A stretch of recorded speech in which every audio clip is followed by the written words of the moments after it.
عاشق نبی ہوں میں، وارث علی ہوں میں لہو نہ پائے گا حشر تک کفن میرا، میں لہو نہ پائے گا حشر تک کفن میرا، میں لہو نہ پائے گا حشر تک کفن میرا۔ الحمدللہ الحنان المنان الذي خلق الإنسان وعلمه البيان، والصلاة والسلام على رسوله سيد الإنس والجان وعلى آله وأصحابه ذوي الخير والإحسان، أما بعد فأعوذ بالله من الشيطان الرجيم، بسم الله الرحمن الرحيم۔ من المؤمنين رجال صدقوا ما عاهدوا الله عليه، فمنهم من قضى نحبه ومنهم من ينتظر وما بدلوا تبديلا، صدق الله مولانا العظيم۔ بارگاہ رسالت معاب صلی اللہ تعالیٰ علیہ وسلم میں درود پاک کا ہدیہ پیش کریں۔ اللہم صلی علی سیدنا و مولانا محمد معدن الجود والکرم وآلہ واصحابہ الکرام وابنہ الکریم وبارک وسلم۔ عزیزان گرامی وقار، آج کی اس محفل پاک میں ان عظیم قدسی صفات ہستیوں کا تذکرہ کرنا میں بجا سمجھتا ہوں جن کا ایک ایک لمحہ اسلام کی آبیاری کے لیے وقف ہو چکا تھا۔ آج ہماری خلاصہ تقریر اور ہمارے بیان کا لب لباب ہوگا رسول کریم صلی اللہ تعالیٰ علیہ وسلم کے جانثار صحابہ کی سیرت طیبہ۔ ایک بات سب سے پہلے میں آپ کو واضح کر کے چلوں، صحابہ کرام کو چھوڑ دو گے تو تمہارا دین بھی نہیں رہے گا۔ یہ آج کے زمانے میں مجھے بتانا بہت ضروری ہے۔ اللہ کے نبی صلی اللہ تعالیٰ علیہ وسلم نے ان مقدس نفوس کی خود اپنی احادیث میں تعریف فرمائی، بلکہ خود میرے مولا نے ان کی فضیلت میں آیتیں نازل فرمائی۔ رب تعالیٰ قرآن میں فرماتا ہے رضی اللہ عنہم ورضوا عنہ، اللہ ان سے راضی ہوا اور یہ اللہ سے راضی ہو گئے۔ یہ صحابہ اکرام رضوان اللہ تعالیٰ علیہم اجمعین کے لیے ہی بات آئی ہے، جن کے بارے میں اللہ فرما رہا ہے کہ اللہ ان سے راضی ہو گیا، پھر دنیا میں ان کو اس سے بڑا مقام اور کیا دیا جائے۔ اللہ جن سے راضی ہو گیا۔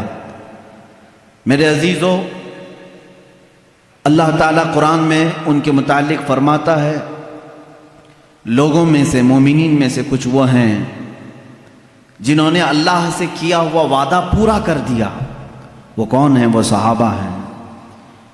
اور ایک جگہ پر اللہ تعالیٰ یوں فرماتا ہے والسابقون الاولون من المہاجرین والانصار، مہاجرین اور انصار صحابہ میں سے جو سب سے پہلے ایمان لانے والے لوگ ہیں، ان کے متعلق بھی رب تعالیٰ فرماتا ہے رضی اللہ عنہم ورضوا عنہ وأعد لهم جنات تجری تحتها الانہار خالدین فیہا۔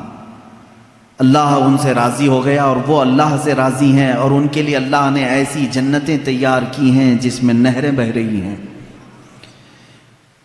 ان نفوس قدسیہ کے لیے دنیا میں ہی بشارت دے دی گئی۔ وجہ یہ ہے کہ انہوں نے حق ادا کیا حضور اکرم صلی اللہ تعالیٰ علیہ وسلم کے دوست بننے کا اور صحابیت کا۔ رسول کریم صلی اللہ تعالیٰ علیہ وسلم کے زندگی میں جتنے لوگ آپ کے قریب آئے، میں یہاں پہلے یہ بھی بتا دوں گا کہ صحابی کہتے کسے ہیں۔ صحابی کون ہے؟ وہ پوری ڈیفینیشن معلوم ہونی چاہیے آپ کو۔ جو حالت اسلام میں میرے آقا صلی اللہ تعالیٰ علیہ وسلم کی زندگی میں ایک بار بھی زیارت کیا ہو اور حالت اسلام میں ہی انتقال بھی ہوا ہو، اسے کیا کہتے ہیں؟ صحابی۔ جو حالت اسلام میں حضور کی زیارت کیا ہو اور اسلام کی حالت میں ہی انتقال بھی ہوا ہو. حضور اکرم صلی اللہ تعالیٰ علیہ وسلم کو خواہ ایک لمحے کے لیے بھی دیکھا ہو، وہ صحابی ہیں. اب اس سے یہ تعریف سے میں کیوں بتانا چاہتا ہوں، کیونکہ رسول کریم صلی اللہ علیہ وسلم کے زمانے میں بہت سارے لوگ تھے. حضور کو دیکھیں، ابو جہل دیکھا ہے، ابو لہب دیکھا ہے، لیکن وہ حالت اسلام میں نہیں دیکھا، انہوں نے کفر کی حالت میں دیکھا. صحابی وہ ہوتا ہے جو حالت ایمان میں دیکھا ہو. اور کچھ وہ لوگ ہیں جو ایمان تو لائے تھے رسول کریم صلی اللہ تعالیٰ علیہ وسلم پر، لیکن حضور کی وفات کے بعد کچھ لوگ اس میں سے مرتد بھی ہوئے ہیں، دین چھوڑ دیے. کچھ ہوں گے گنتی کے، تو وہ ان کو بھی صحابی نہیں کہا جاتا، کیونکہ جس کا کفر پر خاتمہ ہوا وہ صحابی نہیں. صحابی کے لیے دو شرطیں مین ہیں: حالت اسلام میں حضور صلی اللہ علیہ وسلم کو دیکھا ہو اور حالت اسلام میں ہی دنیا سے رخصت بھی ہوا ہو، وہ صحابی ہے. اب صحابی جن کو اللہ تبارک و تعالیٰ نے یہ مقام عطا فرمایا ہے، وہ عام مقام نہیں ہے، بلکہ بزرگوں نے لکھا ہے قیامت تک جتنے اچھے لوگ پیدا ہو سکتے تھے ان سب کو جمع کر کے اللہ نے میرے نبی کا صحابی بنا دیا. ان سے اچھا دنیا میں کبھی کوئی آئے گا نہیں، قیامت تک صحابہ سے اچھا پھر کوئی نہیں آئے گا. جو سب سے اچھے تھے دنیا میں ان کو اللہ تعالیٰ نے رسول اکرم صلی اللہ علیہ وسلم کا صحابی بنایا. ایک بات اور بھی میں آپ کو بتا دوں، اسلام میں پورے امت کا اجماع ہے اس بات پر کہ کسی بھی صحابی کی شان میں گستاخی جائز نہیں. الصحابہ کلہم عدول، جتنے صحابی ہیں سب کے سب عادل تھے، پرہیزگار تھے، ان میں سے ایک بھی بگڑا ہوا یا گمراہ نہیں، ایک بھی صحابی کو. صحابہ کتنے تھے میرے عزیزو؟ آج افسوس ہے کہ اس امت کو صحابہ سے دور کر دیا گیا ہے، اور صحابہ اکرام کی سیرت کی بجائے دوسروں کے کیریکٹر پڑھنے میں ان کو مصروف کر دیا گیا ہے. لوگ ناولیں پڑھ رہے ہیں، بہت سارے لٹریچر پڑھتے ہیں، فلمیں دیکھتے ہیں، ڈائلاگس یاد کرتے ہیں، لیکن ان کی باتیں کیوں نہیں یاد کرتے جنہوں نے اپنی جان کا آخری حصہ بھی میرے نبی کے قدموں میں قربان کیا ہے. ان صحابہ اکرام کے اگر تفصیلی واقعات میں ذکر کروں تو صحابہ کی تعداد تو کم و بیش 1,20,000 یا 24,000 ہے. وہ سب صحابہ ہمارے سروں کے تاج ہیں، جن کے تذکرے احادیث میں آئے ہیں اور کتب تواریخ میں ملتے ہیں.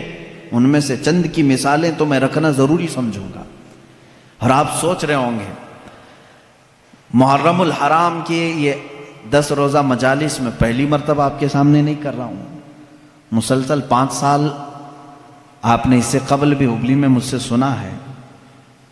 اس سال میں نے کچھ عناوین ٹاپکس چینج کر دیے تھے.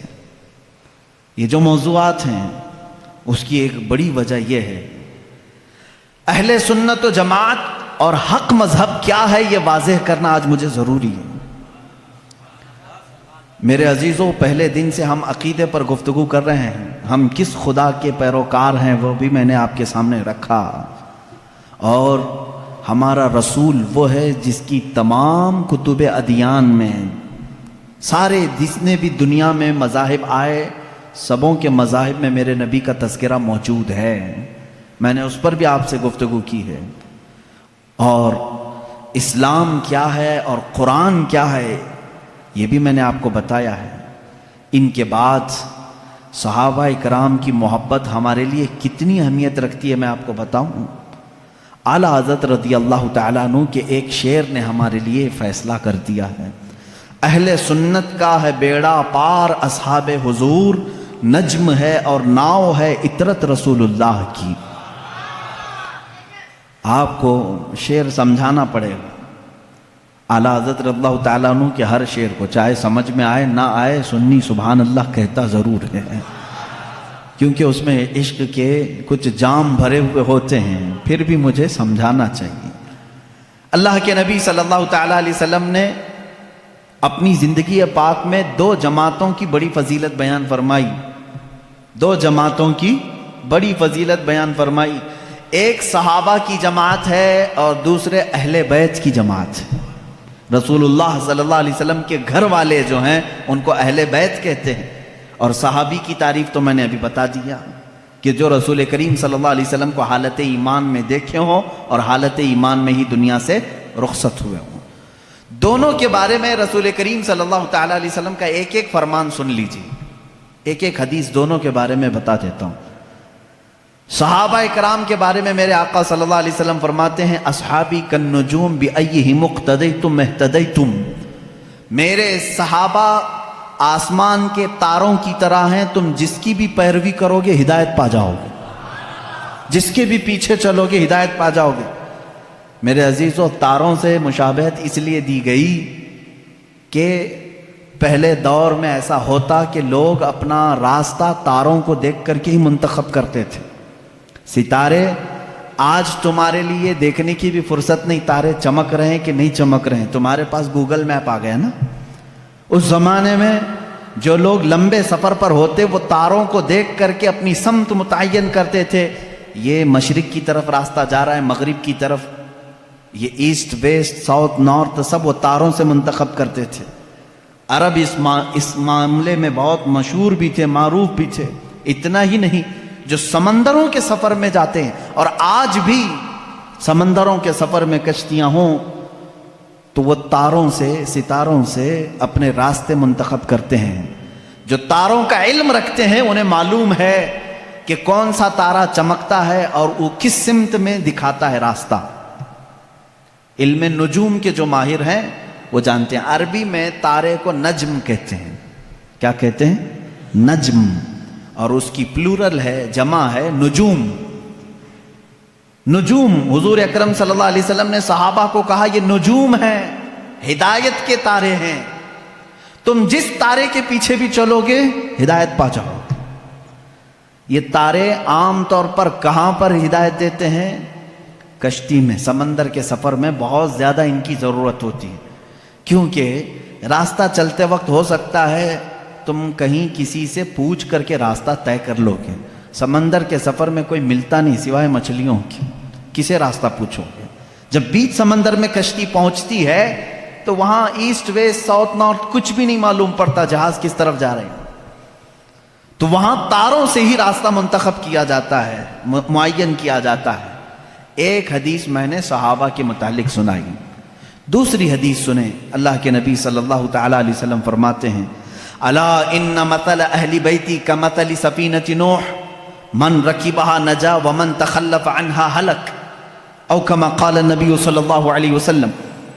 اللہ کے حبیب صلی اللہ تعالی علیہ وسلم فرماتے ہیں خبردار، میرے اہل بیت، میرے گھر والے، اہل بیت سمجھتے ہیں نا، میرے اہل بیت نوح علیہ السلام کی کشتی کی طرح ہیں.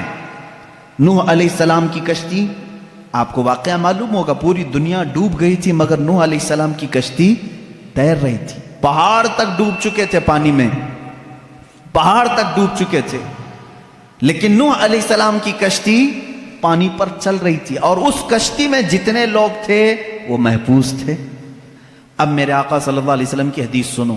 فرماتے ہیں رسول کریم صلی اللہ علیہ وسلم میری اہل بیت، میرے گھر والوں کی مثال نوح علیہ السلام کی کشتی کی طرح ہے. جو ان کے ساتھ ہو گیا وہ نجات پا گیا. جیسے جو نوح علیہ السلام کی کشتی میں بیٹھا وہ ہدایت پا گیا، صحیح طریقے سے باہر نکل گیا، اور جو اہل بیت کا دامن پکڑا وہ نکل گیا، یعنی اس دنیا میں گمراہ ہونے سے محفوظ رہا. اب دیکھیں، اس کو کہا ہے کشتی. حضور اکرم صلی اللہ علیہ وسلم نے اہل بیت کو کیا کہا ہے؟ کشتی. اور صحابہ کو کیا کہا ہے؟ نجم، ستارے. ستاروں کی ضرورت اسی وقت ہوتی ہے جب کشتی سمندر میں ہوتی ہے. دونوں کی مماثلت دیکھیں سمندر کے سفر میں. اب یہاں سے ایک بات سمجھ میں آئی کہ اگر تمہیں سمندر کا سفر کرنا ہے اور تم کہتے ہو صرف تارے دیکھ کر کے میں چلوں گا، ڈوب جاؤ گی. تمہیں کیا چاہیے؟ کشتی چاہیے. تارے راستہ تو دکھا سکتے ہیں لیکن سمندر پہ چلنا تمہارے بس کی بات نہیں. کشتی پہ سوار ہونا ہوگا. اور اگر کوئی بندہ یہ کہے میرے پاس کشتی ہے میں کچھ بھی نہیں دیکھوں گا خود چلوں گا، وہ سمندر میں بھٹکتا پھرے گا، اسے تارے دیکھنا ہی پڑے گا۔ اس کا مطلب ہوا کہ بغیر صحابہ کے بھی دین نہیں چلے گا، بغیر اہل بیت کے بھی دین نہیں چلے گا۔ تم اگر اہل بیت کی محبت کے دعوے دار ہو تو صحابہ کو بھی ماننا ہوگا، اور اگر صحابہ کی محبت کے قائل ہو تو اہل بیت کا دامن بھی نہیں چھوڑنا ہوگا۔ اسی لیے اعلیٰ حضرت نے فرمایا، یہ دونوں لفظ یاد ہو گئے، کشتی کو ناؤ کہتے ہیں، کشتی کو ناؤ، اور صحابہ کو حضور نے نجم کہا ہے۔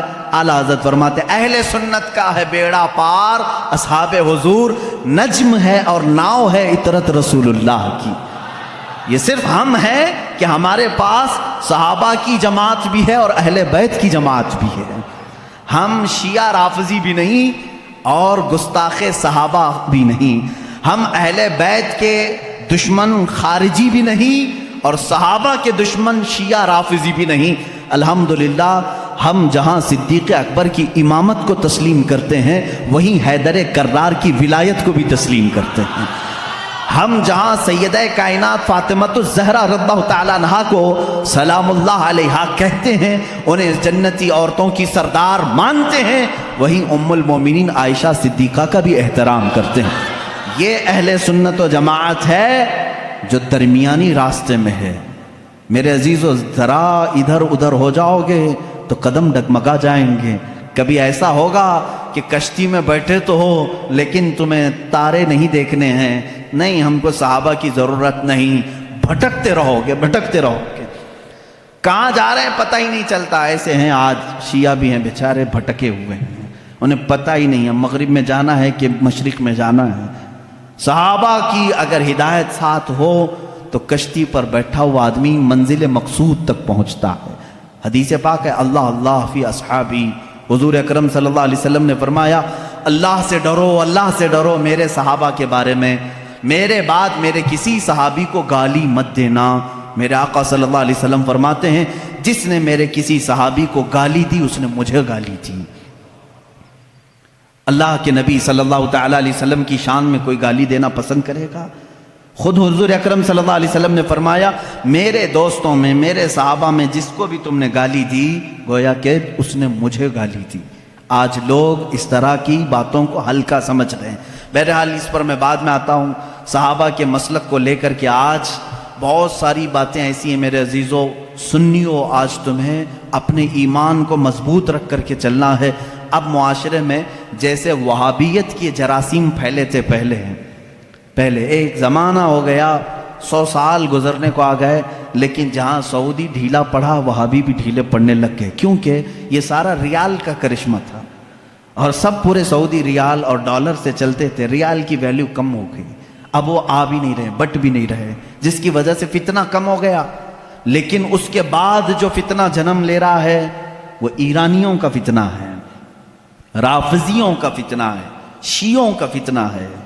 یہ بھولے بھالے سنی مسلمانوں کے ذہن و دماغ میں ان کو معلوم ہے کہ یہ سارے سنی اہل بیت سے ٹوٹ کر محبت کرتے، اہل بیت کے نام پر ان کو گمراہ کر دو۔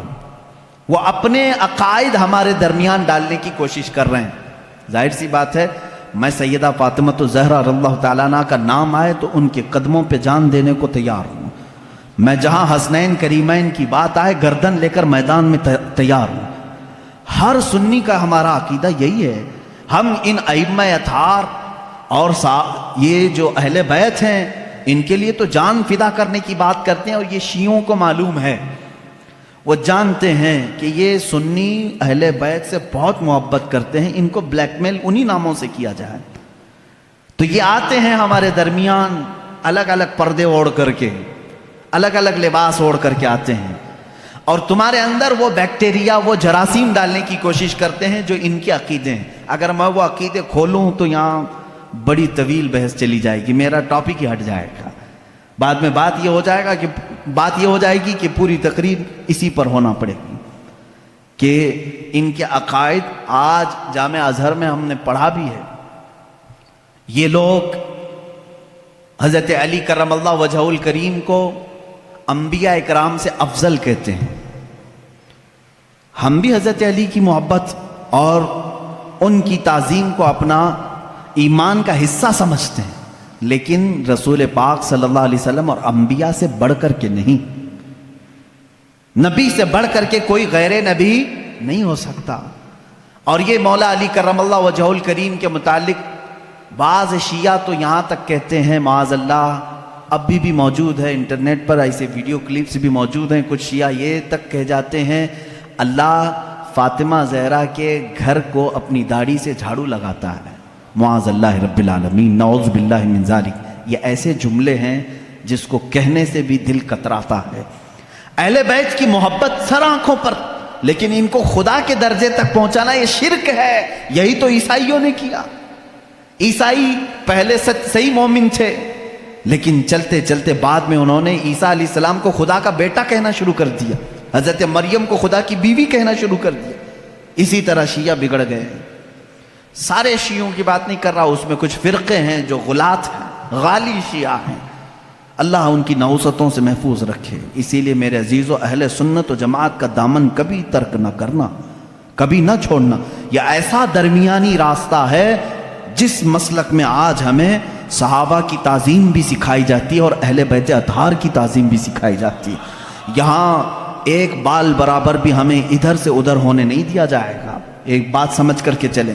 اور جب ایسے موضوعات چھڑ جائیں کہیں مجلسوں میں، یہ بات بھی سمجھ کے چلو، صحابہ کو ایک طرف لے کر کے، اہل بیت کو ایک طرف لے کر کے آج انٹرنیٹ پر کچھ ایسے مناظرے کرنے والے ہیں، فیس بک کے مناظر بہت سے ہیں، سوشل میڈیا کے بڑے بڑے مناظر ہیں، نکڑ پر بیٹھ کر کے اور گٹر پہ بیٹھ کر کے مناظرے کرتے رہتے ہیں۔ کس بات پر؟ کہ صدیق اکبر افضل ہیں، کہ مولا علی افضل ہیں، فاطمہ زہرا خطا پر تھیں، کہ حضرت ابو بکر خطا پر تھے۔ معاذ اللہ، تم ہوتے کون ہو ان باتوں کو چھیڑنے والے؟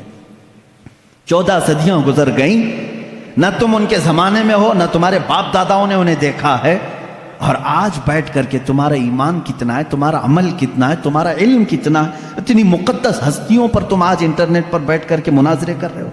ان بحثوں کو چھوڑو، شیطان یہاں تمہارا ایمان تباہ کر دے گا۔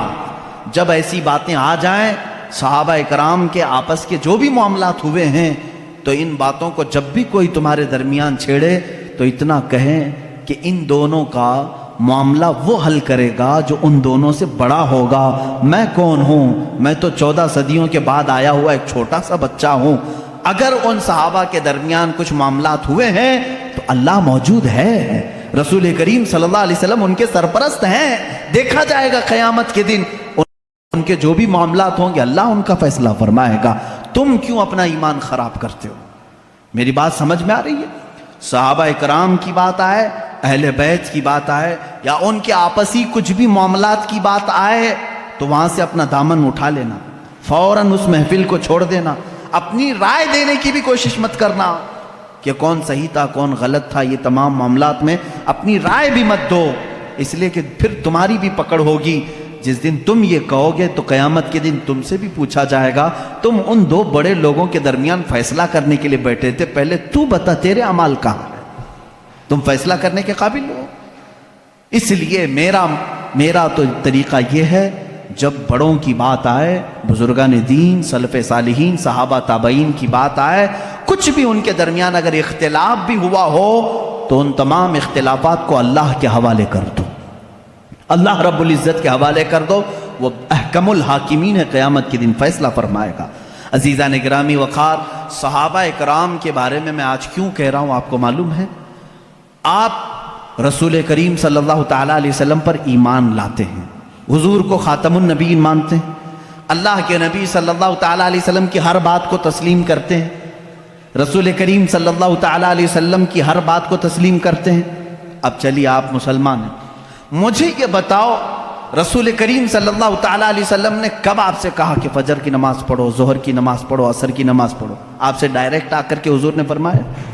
نہیں فرمایا۔ حضور اکرم صلی اللہ علیہ وسلم نے کس سے فرمایا؟ کس سے فرمایا؟ اپنے صحابہ سے فرمایا۔ جو کچھ بھی میرے آقا کی زبان سے نکلا وہ پورا کیا ہے؟ دین ہے۔ وہ پورا کیا ہے؟ دین ہے۔ قرآن میرے آقا کی زبان سے نکلا، اللہ تعالیٰ نے وہی فرمائی اور حضور نے پڑھ کر سنایا۔ کس کو سنایا؟ صحابہ کو سنایا۔ رمضان کے 30 روزے رکھنا ہے، حضور نے کس کو بتایا؟ صحابہ کو بتایا. حج فرض ہے میرے آقا نے کس کو بتایا؟ صحابہ کو بتایا. زکوٰۃ فرض ہے میرے آقا نے کس کو بتایا؟ یہ میرا پورا دین میرے آقا نے صحابہ کو بتایا. اگر ان صحابہ کو ہٹا دیا جائے تو پھر ہمارا دین کچھ بھی نہیں ہے. ہم تک اگر دین کو منتقل کیا ہے، ٹرانسفر کیا ہے، تو کس نے کیا؟ صحابہ اکرام نے. ان کو چھوڑ کر کے تم کوئی فیصلہ نہیں لے سکتے. صحابہ اکرام رضوان اللہ تعالیٰ علیہم اجمعین نے روایتیں کی، حضور صلی اللہ علیہ وسلم کی باتیں ہم تک منتقل کی. ارے یہ قرآن جس پر کل آپ نے پوری مفصل گفتگو سنی ہے، یہ پورا قرآن بھی اگر محفوظ ہم تک پہنچانے میں بڑا کردار ادا کیا ہے تو صحابہ اکرام نے کیا. حضور صلی اللہ علیہ وسلم سے انہوں نے جتنا سنا تھا سب کچھ انہوں نے لکھا اور جمع کیا، اور امت بعد میں آنے والی امت کو یہ امانت پہنچائی. اسی لیے صحابہ اکرام کے معاملات کو سنو. اور میں آج دعوت فکر دیتا ہوں میرے ہر بچے کو، ہر دوست اور میرے ہر بھائی کو، کہ اب دوسروں کی ادھر ادھر کی تاریخ پڑھنے سے بہتر ہے کہ پہلے تم صحابہ کی تاریخ پڑھو. یہ تمہیں رسول کریم صلی اللہ تعالیٰ علیہ وسلم کا حقیقی عشق اور محبت سکھاتے ہیں.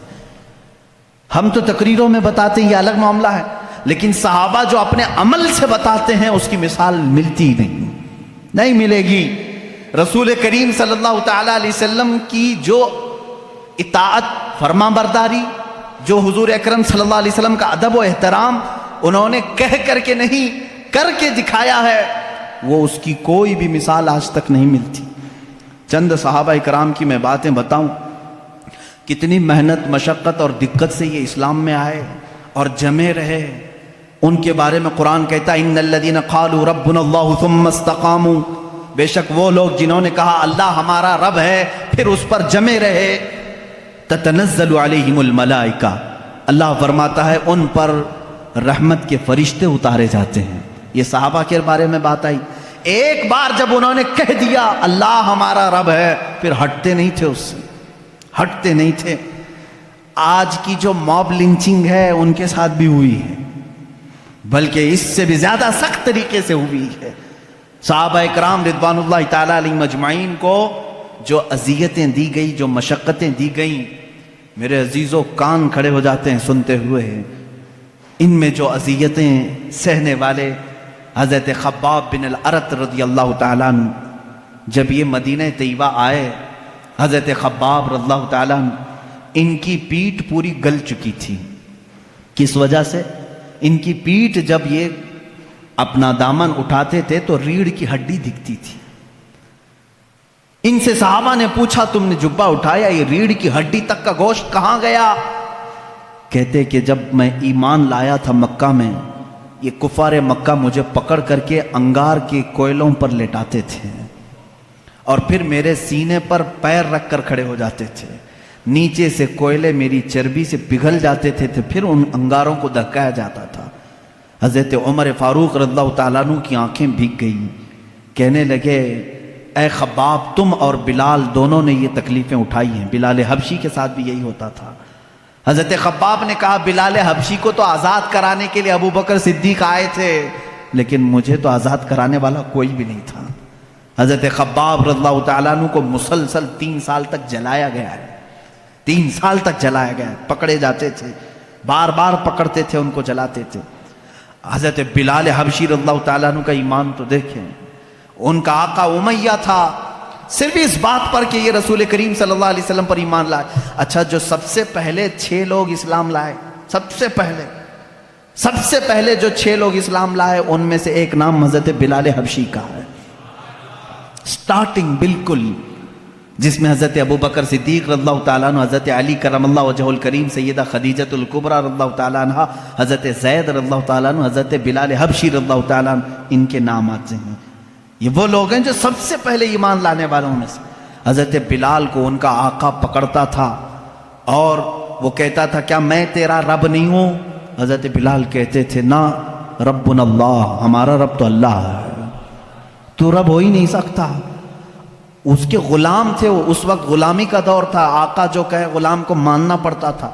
وہ اپنے 2 بدماش بیٹوں کے ہاتھ میں دے دیتا تھا. حضرت بلال رضی اللہ تعالیٰ عنہ کو ایک بڑے ڈرم میں وہ ڈال کر کے دن بھر اس کا ڈھکنا بند کر کے رکھتے تھے.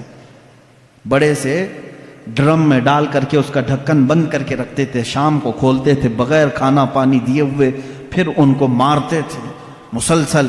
اور ایک دن تو اوباش لڑکوں کے ہاتھ میں ان کے آقا نے پیر میں رسی باندھ کر کے دے دیا، وہ بدماش لڑکے مکہ کی گلیوں میں حضرت بلال کو کھینچتے ہوئے لے جاتے تھے، اور وہ مکہ کی تپتی ہوئی گلیاں جب دھوپ چلچلاتی رہتی تھی اس میں حضرت بلال کو ننگی پیٹ وہ کھینچتے ہوئے لے جاتے تھے، اور مکہ والے یہ منظر دیکھنے کو جمع ہوتے تھے تو سارے لوگ آتے تھے تو حضرت بلال مسکرا کر کہتے تھے اے مکہ والو اللہ ایک ہے، اللہ ایک ہے۔ یہ اس زمانے میں کہہ رہے تھے جب ہر جگہ بتوں کی پوجا تھی۔ مکہ میں خانہ کعبہ کے اندر بت رکھے گئے تھے، خانہ کعبہ کے اندر بت تھے، ان کے درمیان بلال حبشی اعلان کر رہے تھے اے میرے عزیزو، ان کے ایمان کو ہم میں سے کون پہنچ سکتا ہے؟ آج ہم پر تھوڑی سی آفت بھی نہیں ٹوٹی کہ لوگ اپنا اسلام چھپانا شروع کر دیے، آج لوگ مصلحت کی بات کرنے لگ گئے۔ زمانہ ایسا ہے مولانا، اب تو سوچ سمجھ کے چلنا پڑتا ہے۔ میرے بھائی آپ کی بات کر رہے ہو، کیا بلال حبشی کا زمانہ اچھا تھا؟ وہ زمانہ کتنا خطرناک تھا، کیا وہ زمانہ آج ہے تمہارے ساتھ؟ لوگ آج ہم سے کہتے ہیں نہیں اب ویسا نہیں چلے گا، اب تھوڑا سا زمانہ بدل گیا۔ اب زمانہ بدلا نہیں، یہ اللہ کا شکر ادا کرو کہ اب بھی اللہ نے تمہیں سجدوں کی اجازت دی ہے، یہ مہلت رکھی ہے، آزادی ہے آج بھی، پھر بھی تم مصلحت کی بات کرتے ہو۔ نہیں، سب کو راضی کرنے کے لیے اس بلال حبشی کو قیامت کے دن تمہیں منہ دکھانا ہوگا جو سارے بتوں کے بیچ میں کھڑے ہو کر کے کہتے تھے ربنا اللہ، ہمارا رب اللہ ہے، اللہ احد، اللہ احد، اللہ ایک ہے، اللہ ایک ہے۔ انہیں مارا جاتا تھا، اتنا مارا گیا حضرت بلال حبشی رضی اللہ تعالیٰ عنہ کو کہ پورے جسم میں اس کے داغ تھے، پورے جسم میں داغ تھے۔ اور ایک صحابی حضرت یاسر رضی اللہ تعالیٰ عنہ، یہ تو یمن سے چلے تھے اپنے گمشدہ بھائی کو ڈھونڈنے کے لیے، یہ آئے مکہ میں بھائی کو ڈھونڈنے کے لیے آئے تھے، ان کا ایک بھائی گم ہو گیا تھا، لیکن جب رسول کریم صلی اللہ علیہ وسلم کو دیکھے تو واپس نہ جانے کی بات کر کے وہیں ٹھہر گئے۔ وہ یمن کے رہنے والے تھے، کہا کہ اب اس زمین کو چھوڑ کر نہیں جاؤں گا، کہ اس لیے کہ اس چہرے کو دیکھنے میں آنکھوں کا ایک سکون ہی الگ ہے۔ وہ اپنے گمشدہ بھائی کو ڈھونڈنے کے لیے آئے تھے، حضرت یاسر رضی اللہ تعالیٰ ایمان لائے، اور وہیں پر ان کا نکاح ہوا حضرت سمیہ سے۔ حضرت سمیہ ان کے نکاح میں آئی، ان دونوں کے نکاح کے بعد ان کے بیٹے پیدا ہوئے عمار رضی اللہ تعالیٰ عنہ۔ یہ پورا ایک خاندان، ایک فیملی کو بتا رہا ہوں میں، یاسر، سمیہ اور عمار، یہ تینوں ایک گھرانہ ایسا ہے، محبت رسول صلی اللہ علیہ وسلم میں ایک دن بھی ان کو چھوڑا نہیں گیا، ایک دن بھی نہیں چھوڑا گیا۔ یہ مکہ کے ابتدائی حالات میں بتا رہا ہوں آپ کو، جب حضور اکرم صلی اللہ علیہ وسلم کے صحابہ میں صرف 40 صحابہ بھی ابھی نہیں تھے، اور سخت ترین اذیتیں کفار دیتے تھے، جہاں کسی کو پاتے اور خبر ہو جاتی کہ یہ محمد صلی اللہ علیہ وسلم کے دین پر آ گیا ہے، اس کے ساتھ بہت برا سلوک کرتے تھے۔ حضرت سمیہ کو ابو جہل نے ایک بار پکڑا اور گھوڑے کے پیروں سے باندھ دیا۔ کیسے؟ گھوڑے کے سامنے کے دونوں پیروں سے ان کے ہاتھ باندھے، گھوڑے کے دونوں پیچھے کے پیروں سے ان کے پیر باندھے اور گھوڑے کو دوڑایا۔ جب گھوڑا دوڑتا تھا تو ان کی ہڈیاں سرکتی تھیں، ایک ایک ہڈی ٹوٹتی چلی گئی۔ اس وقت پورے مجمع میں لوگ تماشا دیکھنے کے لیے کھڑے رہتے تھے۔ اللہ ان کی مرقد پر گوہر باری کرے۔ سیدہ سمیہ رضی اللہ تعالیٰ عنہ اس حالت میں بھی کہتی تھیں اللہ احد، اللہ احد، اللہ ایک ہے، اللہ ایک ہے، تم ہم سے ہمارا ایمان نہیں لے سکتے۔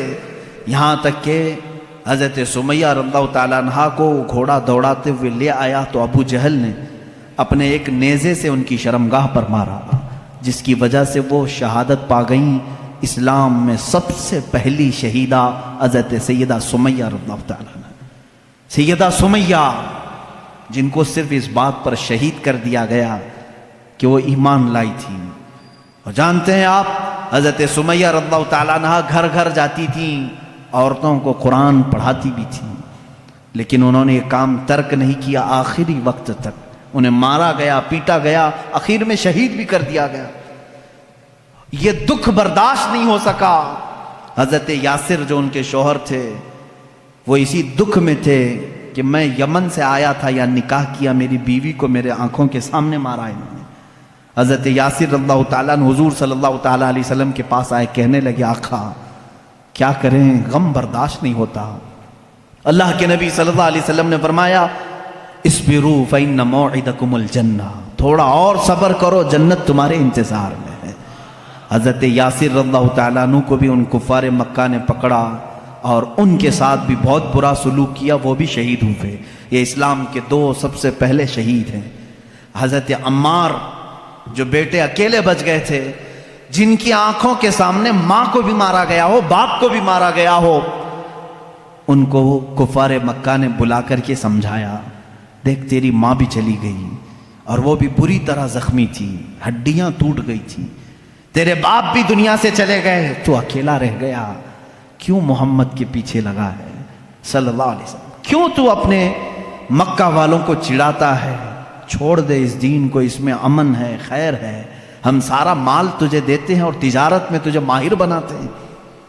حضرت عمار نے کہا پہلے اگر بولتے تو ہو سکتا ہے کہ سوچا جاتا، میں اگر اپنے باپ اور اپنی ماں کے دین کو چھوڑوں تو غدار بیٹا کہلاؤں گا۔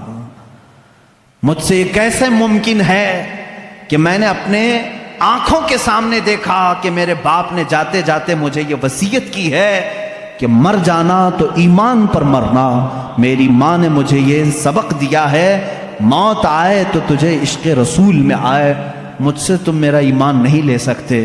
کافروں نے وہی کیا جو حضرت بلال کے ساتھ کرتے، بیچ راستے میں آگ جلائی اور اس پر حضرت عمار کو لٹا دیا، ان کی پیٹھ جلنے لگی، پیروں تک آگ لگی تھی، وہ رونے لگے۔ اسی اسنا میں میرے آقا صلی اللہ علیہ وسلم کا وہاں سے گزر ہو رہا تھا، حضور اکرم صلی اللہ تعالیٰ علیہ وسلم سے دیکھا نہ گیا۔ حضرت عمار نے پکار کر کے کہا یا رسول اللہ صلی اللہ علیہ وسلم، دیکھیں ان صحابہ کی محبت کو، ہم میں سے کوئی پہنچ سکتا ہے ان کی مقام کو؟ کیا کہتے ہیں جانتے ہیں حضرت عمار؟ آگ پر لیٹے ہوئے ہیں، کفار مکہ وہاں پر انہیں ظلم و اذیت دے رہے ہیں، اس وقت رسول پاک صلی اللہ علیہ وسلم کا گزر ہو رہا تھا، صرف اتنا کہا آقا اگر آپ اپنے عمار سے راضی ہیں تو میرے سامنے یہ آگ کچھ بھی نہیں ہے، اگر آپ راضی ہیں تو میرے لیے آگ کی گرمی کچھ بھی نہیں ہے۔ اس مقام پر بھی وہ یہ کہہ رہے ہیں، یہ نہیں کہا جل گیا ہائے ہائے مجھے بچا لیں، کہہ رہے ہیں یا رسول اللہ اگر آپ راضی ہیں مجھ سے تو پھر یہ آگ کی تپش بھی میرے لیے کچھ نہیں ہے۔ اللہ کے نبی صلی اللہ علیہ وسلم نے کیا پڑھا جانتے ہیں؟ اس وقت کہا یا نارو کونی بردن و سلامن علی عمار ابن یاسر۔ یہ آیت تو حضرت ابراہیم علیہ السلام کے لیے قرآن میں آئی ہے۔ میرے آقا صلی اللہ علیہ وسلم نے فرمایا اے آگ ٹھنڈی ہو جا عمار بن یاسر پر۔ حضرت عمار کہتے ہیں پھر ہجرت کرنے تک ہر ہفتے مکہ کے کفار مجھے آگ میں رکھتے، لیکن ہر بار آگ میرے لیے ٹھنڈی ہی ہوتی تھی، مجھے گرمی لگی ہی نہیں کبھی۔ حضرت عمار رضی اللہ تعالیٰ عنہ ان صحابہ میں سے جنہوں نے اسلام کے راستے پر اذیتیں اٹھائی مگر دامن رسول کبھی ترک نہیں کیا۔ عزیزان گرامی، ان صحابہ میں ایک لمبی فہرست ہے۔ رسول پاک صلی اللہ تعالیٰ علیہ وسلم کے لیے صحابہ نے صرف اپنی جانیں نہیں، اپنا مال بھی، اپنا وقت بھی، اپنی عزیز ترین خواہشات بھی، اپنی محبتیں سب قربان کیا ہے۔ کون سی چیز ہے جو انہوں نے نہیں چھوڑا؟ ایک صحابی حضرت ابو طلحہ انصاری رضی اللہ تعالیٰ عنہ، یہ وہ صحابی ہیں مدینہ طیبہ میں حضور اکرم صلی اللہ تعالیٰ علیہ وسلم ان کی بڑی تعریف فرماتے تھے۔ جنگ حنین میں جہاں بڑے بڑے مجاہدین کے پاؤں اکھڑ گئے تھے، جنگ حنین ایک سخت جنگ ہے جس میں مسلمانوں پر بہت سخت مسئلہ آ گیا تھا، پاؤں پیچھے ہٹانے کا معاملہ تک آ گیا تھا۔ اس وقت بھی حضرت ابو طلحہ رضی اللہ تعالیٰ عنہ ڈٹے رہے اور تنہا اپنے ایک ہاتھ سے 20 کافروں کو انہوں نے مارا تھا، 20 لوگوں کو مارا تھا۔ صحابی رسول ان کے پاس بڑی بڑی فضیلتیں تھے، میرے آقا صلی اللہ تعالیٰ علیہ وسلم ان سے محبت فرماتے، جب مدینے میں کوئی مہمان آتا تو کہتے ابو طلحہ کے گھر بھیجا کرو، کیونکہ حضرت ابو طلحہ مہمانوں کی ایسی ضیافت کرتے تھے، اللہ اکبر۔ حضور اکرم صلی اللہ تعالیٰ علیہ وسلم کے گھر ایک مہمان آئے، حضور نے فرمایا ابو طلحہ لے جاؤ.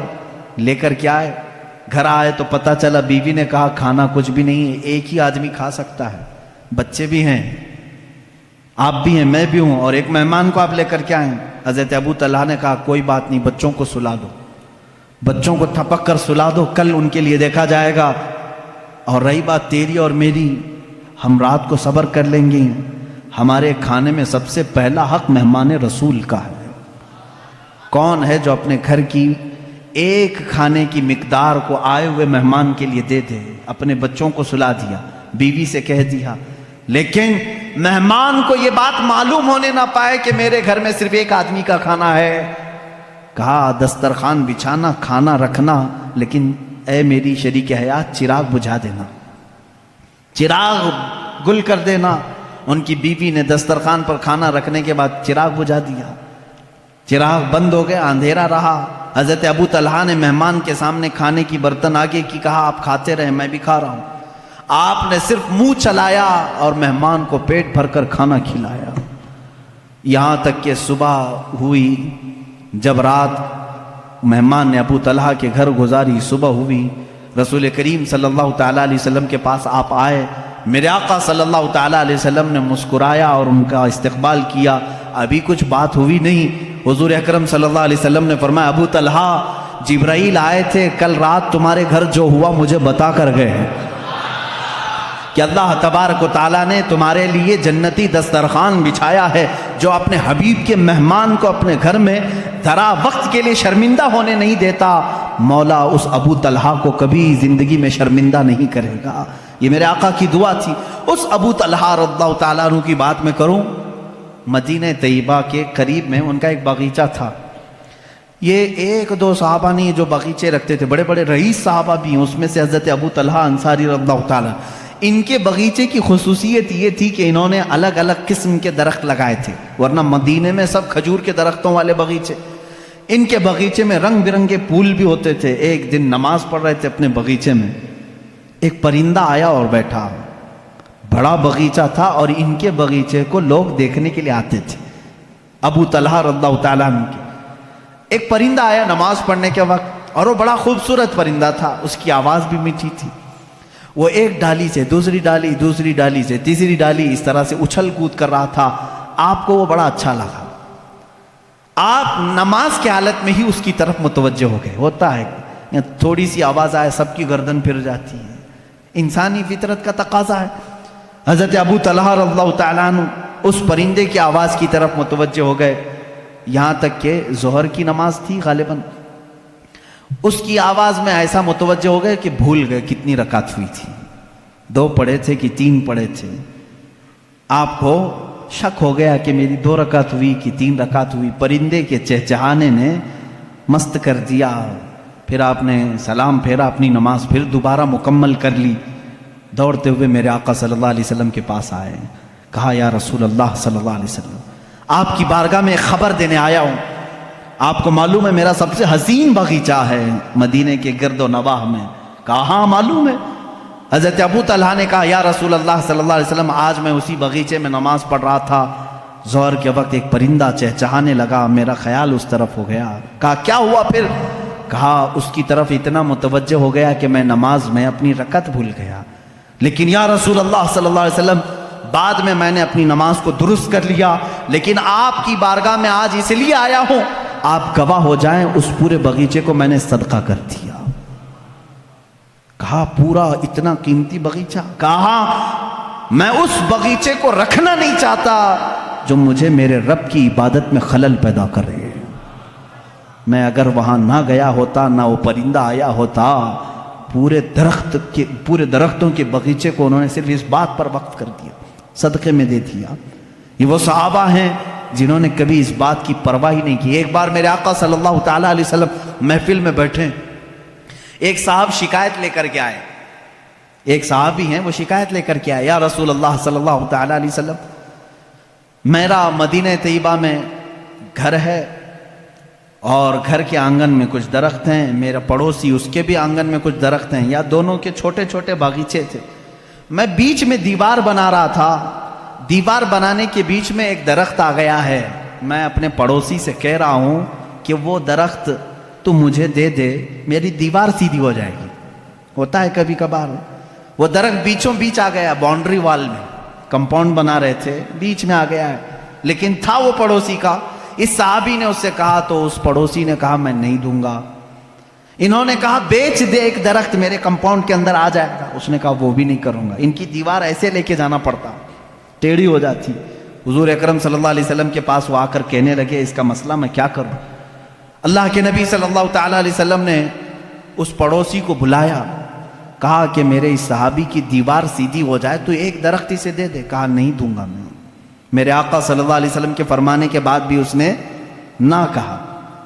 پھر اس کے بعد حضور صلی اللہ علیہ وسلم نے فرمایا میں تجھے بتا دوں کہ تو وہ ایک درخت میرے اس صحابی کو دے گا، اللہ تجھے جنت میں ایک ایسا درخت دے گا جس کے نیچے گھوڑا 100 سال دوڑے گا. اس کے سائے کے نیچے 100 سال دوڑے گھوڑا. اتنا بڑا درخت تجھے جنت میں دے گا اللہ. اس کو کیا ہے، منافقت تھی. اس نے کہا نہ نہ نہ، مجھے نہیں چاہیے، مجھے نہیں چاہیے اس جنت کے وعدے کو. حضور اکرم صلی اللہ تعالیٰ علیہ وسلم خاموش ہو گئے. محفل میں جو صحابہ بیٹھے تھے جیسی حضور سے جنت کی تعریف سنتے تھے وہ مچل جاتے تھے. ایک صحابی کھڑے ہو گئے، حضرت ابو دحداح رضی اللہ تعالیٰ عنہ.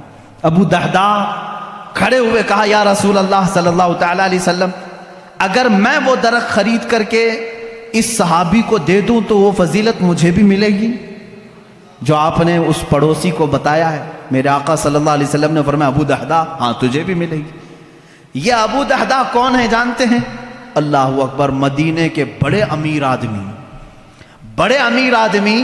بلکہ مدینے کی مارکیٹ میں اگر سب سے اعلیٰ قسم کی کھجور کہیں ملتی تھی تو ابو دحداح کے بغیچے کی تھی.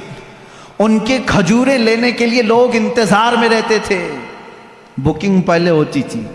حضرت ابو دحداح کا ایسا بڑا باغیچہ تھا اوالی مدینہ، جہاں کی کھجوریں سب سے مہنگی امپورٹ ہوتی ہوں گی، ایکسپورٹ ہوتی ہوں گی. اس زمانے میں ایکسپورٹ کی جاتی تھی، یعنی شام یمن تک جاتی تھی. حضرت ابو دحداح کا باغیچہ پورے مدینے میں مشہور تھا. وہ آئے اس شخص کے پاس جو درخت نہیں دے رہا تھا. کہا اے بندے تو مجھے جانتا ہے؟ کہا ابو دحداح تمہیں بھلا مدینے کا کون آدمی نہیں جانتا. کہا میرا باغیچہ جانتا ہے؟ کہا ہاں کیوں نہیں. اس باغیچے کی خصوصیت یہ، وہ خود بولنے لگا وہ منافق کہ ابو دحداح تیرا باغیچہ مدینے کا سب سے قیمتی باغیچہ ہے، اس کی کھجوریں لینے کے لیے لوگ انتظار میں کھڑے رہتے ہیں. اور پلس اس میں یہ ہے کہ انہوں نے ایک بڑا بہت ہی عالیشان گھر بنایا تھا اس باغیچے کے اندر، اور اسی میں ایک کنواں بھی تھا جو میٹھے پانی کا تھا، ایک نہر جاری کر دی تھی. ایک بہت حسین و جمیل ماحول اس باغیچے کے اندر تھا. وہ منافق خود کہہ رہا ہے مجھے معلوم ہے تمہارے باغیچے کو. حضرت ابو دحداح نے کہا میں وہ پورا باغیچہ دیتا ہوں، وہ ایک درخت دے گا؟ اس نے کہا یہ کیا پاگل پن ہے، ایسی بھی کوئی بات ہو سکتی ہے؟ ابو دحداح کا باغیچہ اور میرا ایک درخت، وہ بھی کمپاؤنڈ کے بیچ میں آ رہا ہے. حضرت ابو دحداح سے اس نے کہا کیا یہ بات تو ہوش و حواس میں کہہ رہا ہے؟ کہا جب بھی رسول پاک کے پاس ہوتے ہیں مکمل اعتماد کے ساتھ بات کرتے ہیں. یہاں دنیا کا اللہ کا سب سے آخری رسول موجود ہے، یہ میرے گواہ ہیں. اس نے کہا فوراً دے دو. حضور صلی اللہ تعالیٰ علیہ وسلم سے انہوں نے کھڑے کھڑے تجارت کر دی. کھڑے کھڑے وہیں پر اس منافق نے کہا میں نے ایک درخت بیچ دیا. حضرت ابو دحداح نے کہا میں نے اپنا پورا باغیچہ تجھے بیچ دیا. ہو گئی بات. ابو دحداح آئے، باغیچے میں گھر بھی تھا، بیوی بھی تھی، بچے بھی تھے، سامان بھی تھا.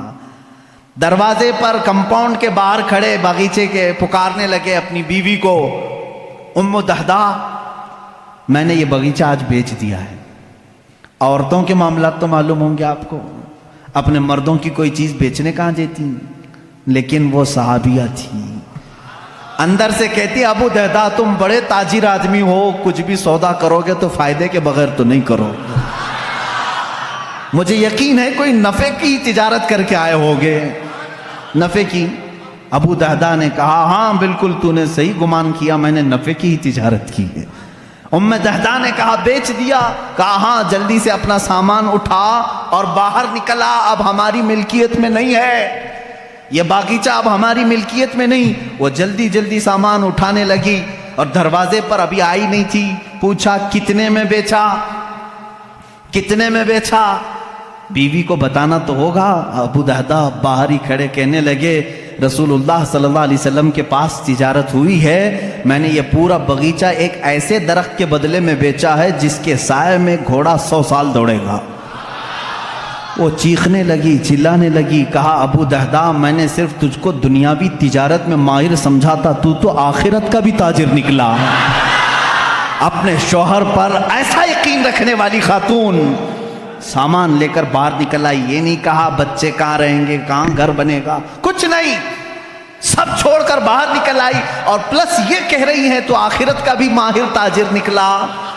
میرے آقا صلی اللہ علیہ وسلم کے پاس آئے اپنی بیوی اور بچوں کو لے کر کے, کہا یا رسول اللہ میں نے اسے سپرد کر دیا, اپنے اس صحابی سے کہیں اپنی دیوار سیدھی کر لے اور اپنا درخت اندر کر لے. اب پھر پوچھنے لگے یا رسول اللہ صلی اللہ علیہ وسلم اب وہ جو آپ نے وعدہ کیا تھا وہ ایک درخت میرا پکا ہے نا؟ حضور صلی اللہ علیہ وسلم نے فرمایا نہیں. اب یہاں بات, کبھی کبھار میرے آقا صلی اللہ تعالیٰ علیہ وسلم تفریح قلب کے لیے فرماتے تھے. ابو دہدا کے ہوش و حواس بھاگتا ہو گئے, کھڑے ہو گئے کہ آقا پورا باغیچہ دے آیا ہوں. ابو دہدا پوچھ رہے ہیں آقا میرا وہ ایک درخت پکا ہے جو آپ نے فرمایا؟ حضور نے فرمایا نہیں ابو دہدا وہ تو ایک درخت کے بدلے میں تھا, وہ تو ایک درخت کے بدلے میں تھا, تو پورا باغیچہ دے آیا ہے. اب میرے مولا نے مجھے وہی کر کے بتایا ہے ابو دہدا کو جنت میں وہ باغیچہ دوں گا جس کے درختوں کی کوئی گنتی بھی نہیں کر سکے گا. حضور صلی اللہ علیہ وسلم فرما رہے ہیں میں تیرے باغیچے کے درختوں کی گنتی دیکھ رہا ہوں. حضرت ابو دہدا اسی وقت کہے فزت برب الکعبہ, رب کعبہ کی قسم میں کامیاب ہوں. یہ یقین اگر کسی کے پاس تھا تو وہ صحابہ کی زندگی میں تھا. اگر رسول فرما دے تو انہیں 100% یقین ہوتا. میرے آقا نے فرمایا ہے تو مجھے مل کے رہے گا. عزیزان گرامی احادیث رسول اگر تمہیں کسی بات کی طرف بلاتی ہیں تو دنیا کو ٹھوکر مار دینا, کیونکہ میرے نبی نے جو وعدہ فرمایا ہے وہ حق ہے اور 100% حق ہے. اس طرح کئی صحابہ ہیں جنہوں نے اپنی تمام چیزیں وار دی میرے آقا صلی اللہ علیہ وسلم کی. حضرت عثمان ابن عفان رضی اللہ تعالیٰ عنہ ایک بار نہیں کئی مرتبہ, انشاءاللہ العزیز خلفائے راشدین کی سیرت میں کل عرض کروں گا. میں ان کے قربانیوں کے متعلق بھی آپ کے سامنے کچھ باتیں رکھنے کی کوشش کرتا ہوں. یہاں وہ صحابہ حضرت صہیب رومی رضی اللہ تعالیٰ عنہ روم سے چل کر مکہ میں آئے تھے.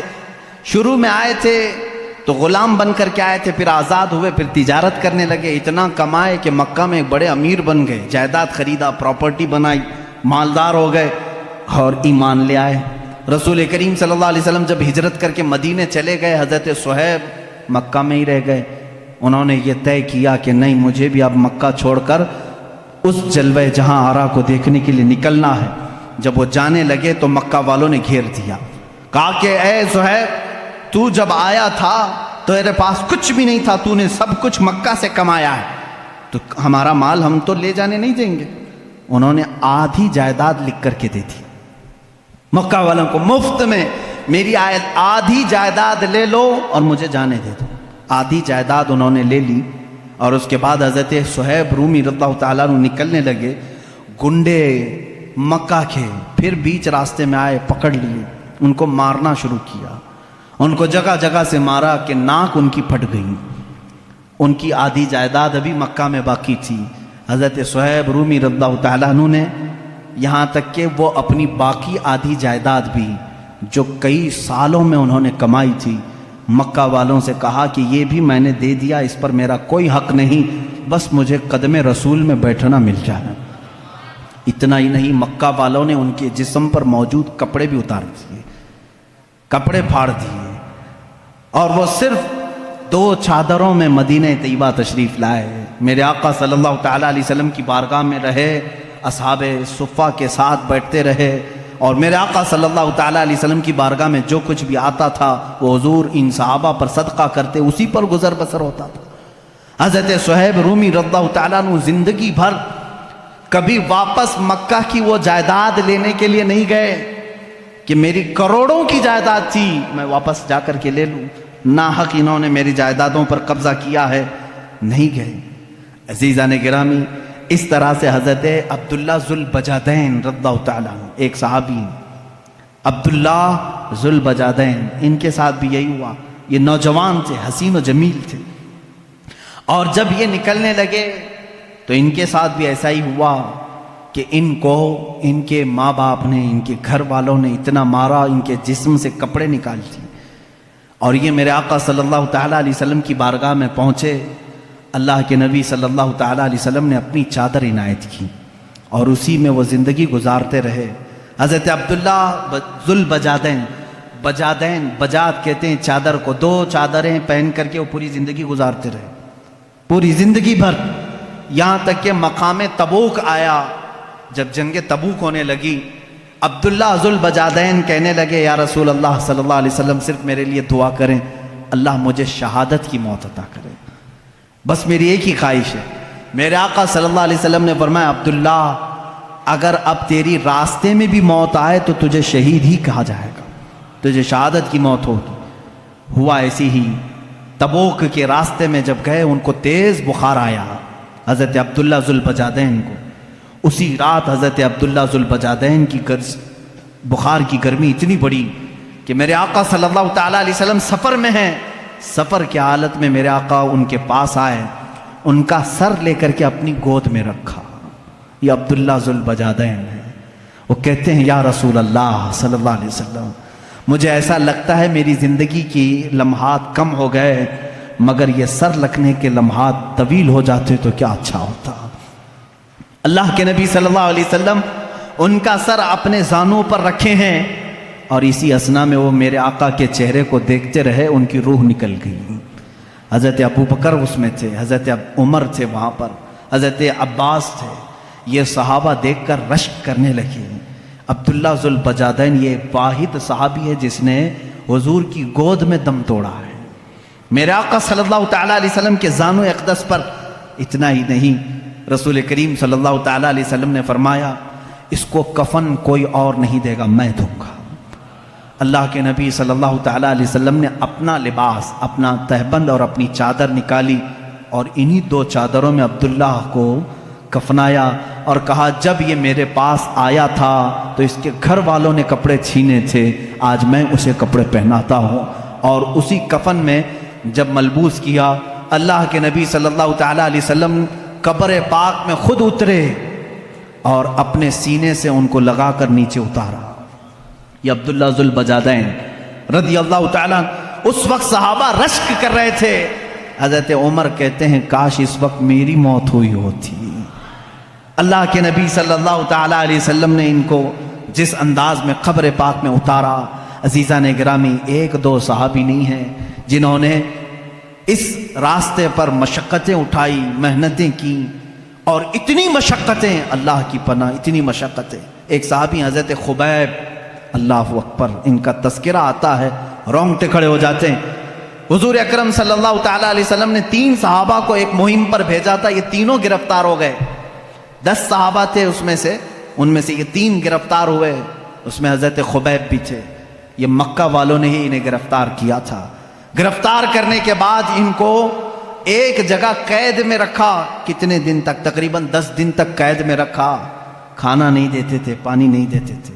ہم کربلا کے واقعات سنتے ہیں میرے عزیزوں، صحابہ کے یہ جانثاریاں کیوں نہیں سنتے جن کے ساتھ سخت ترین اذیتیں اس زمانے کے ظالموں نے کی۔ حضرت خبیب کو 10 دن کے بعد نکالا، دعوت عام ہوئی، مکہ والے جمع ہوئے۔ حضرت خبیب کو انہوں نے آخری دن سولی پر چڑھانے کا طے کر لیا تھا، سولی تیار کی گئی، لیکن کافروں نے اتنا ہی نہیں کیا، حضرت خبیب کو اس کھوٹے پر باندھا گیا جس پر سولی دینی تھی، باندھ کر کے سب سے پہلے ان کے ناخنوں کو پکڑ سے نکالا، کھینچا۔ ایک ناخن کو اگر پکڑ سے کوئی کھینچے تو اس کی اذیت کیا ہوتی ہے، مسلح کیا ان کے جسم کا، ان کے کان کاٹے، ان کی آنکھ میں سلائیاں پھیرتیں، لوہے کی گرم سلائیاں ان کی آنکھوں میں پھیری، ناک کاٹ دی گئی، ہونٹ کاٹے گئے، یہاں تک کہ ایک ظالم قریب میں آ کر کے ان کے پیٹ میں ایسا نیزہ مارا کہ جس سے ان کا کلیجہ دکھنے لگا۔ پیٹ کے باہر کلیجہ لٹکنے لگا، اس حد تک ان کو اذیت دی گئی۔ سولی پر ابھی نہیں چڑھایا گیا تھا، اس وقت ایک مجمع جمع تھا حضرت خبیب کو مارنے کے لیے۔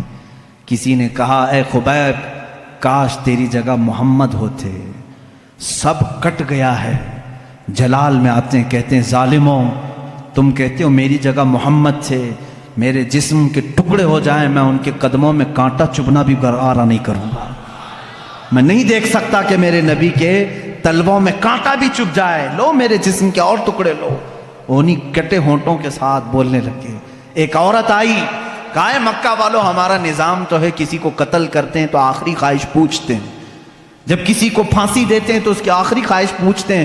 اس نیم کو، اس روایت کو مت توڑو، اگرچہ یہ دین چھوڑے ہوئے لوگ ہیں ان کی بھی آخری خواہش پوچھ لو۔ لوگوں نے کہا کیا ہے تمہاری آخری خواہش؟ حضرت خبیب کہتے ہیں میری رسیاں کھول دو، 2 رکعت نماز پڑھنا چاہتا ہوں۔ یہ وہ صحابہ ہیں کہتے ہیں رسیاں کھول دو، میں 2 رکعت نماز ادا کرنا چاہتا ہوں۔ کھول دیا گیا، اسی حالت میں وہ نماز ادا کی، سب جسم کے ٹکڑے ان کی کر دیے جا چکے تھے۔ جلدی سے سلام پھیر لیا، بہت مختصر نماز پڑھی، پھر جب سولی پر چڑھائے جانے لگے تو کسی نے کہا خبیب تم چاہتے تو لمبے سجدے کر لیتے، چاہتے تو بڑی نماز پڑھتے، کیونکہ تمہاری آخری خواہش ہے، مکہ والوں کا نیم ہے اس کو پورا کرتے ہیں۔ حضرت خبیب نے کہا اے ظالموں میں نے اس لیے جلدی نماز پڑھی کہیں تم یہ نہ سوچ لو کہ موت کے ڈر سے نماز لمبی کیا ہے، موت کے ڈر سے میں نے نماز لمبی نہیں کی، مجھے تو شہادت کا شوق ہے، میں جلد سے جلد جام شہادت پینا چاہتا ہوں۔ حضرت خبیب کو سولی پر چڑھایا کافروں نے۔ کیا ہم میں سے کسی کے ساتھ یہ مظالم ہوئے ہیں آج؟ میں نوجوانوں سے پوچھتا ہوں کہ آج کون سی چیز ہے جو تمہیں نماز سے روکی ہوئی ہے؟ کیا کبھی کسی نے تمہارا کلیجہ نکال کر باہر رکھا؟ کیا کبھی تمہارا کسی نے کان کاٹا، کسی نے ہونٹ کاٹے، کسی نے تمہاری آنکھوں میں سلائیاں پھیری؟ تم تو گرم بستروں پر سو کر کے نماز چھوڑتے ہو، مؤذن صدائیں دیتا رہتا ہے، باوجود تمہیں آواز آنے کے تم مسجد کی طرف آنا نہیں چاہتے۔ آج لوگوں کی سستی اور کاہلی یہاں تک لے آئی ہے، میرا مولا دن میں تمہیں 10 مرتبہ یہ آواز دیتا ہے حی علی الفلاح، کامیابی کی طرف آ جاؤ۔ تم میں سے کوئی اس کی طرف کان نہیں دھرنا چاہتا۔ یاد رکھنا قیامت کے دن یہ سب صحابہ بھی میرے نبی کی فہرست، میرے نبی کی جماعت میں ہوں گے، اور اس وقت ہم کیا چہرہ لے کر کے ان کے سامنے کھڑے رہیں گے۔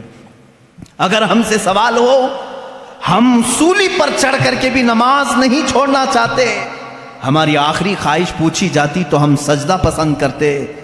اے بندے تجھے کیا ہوا تھا؟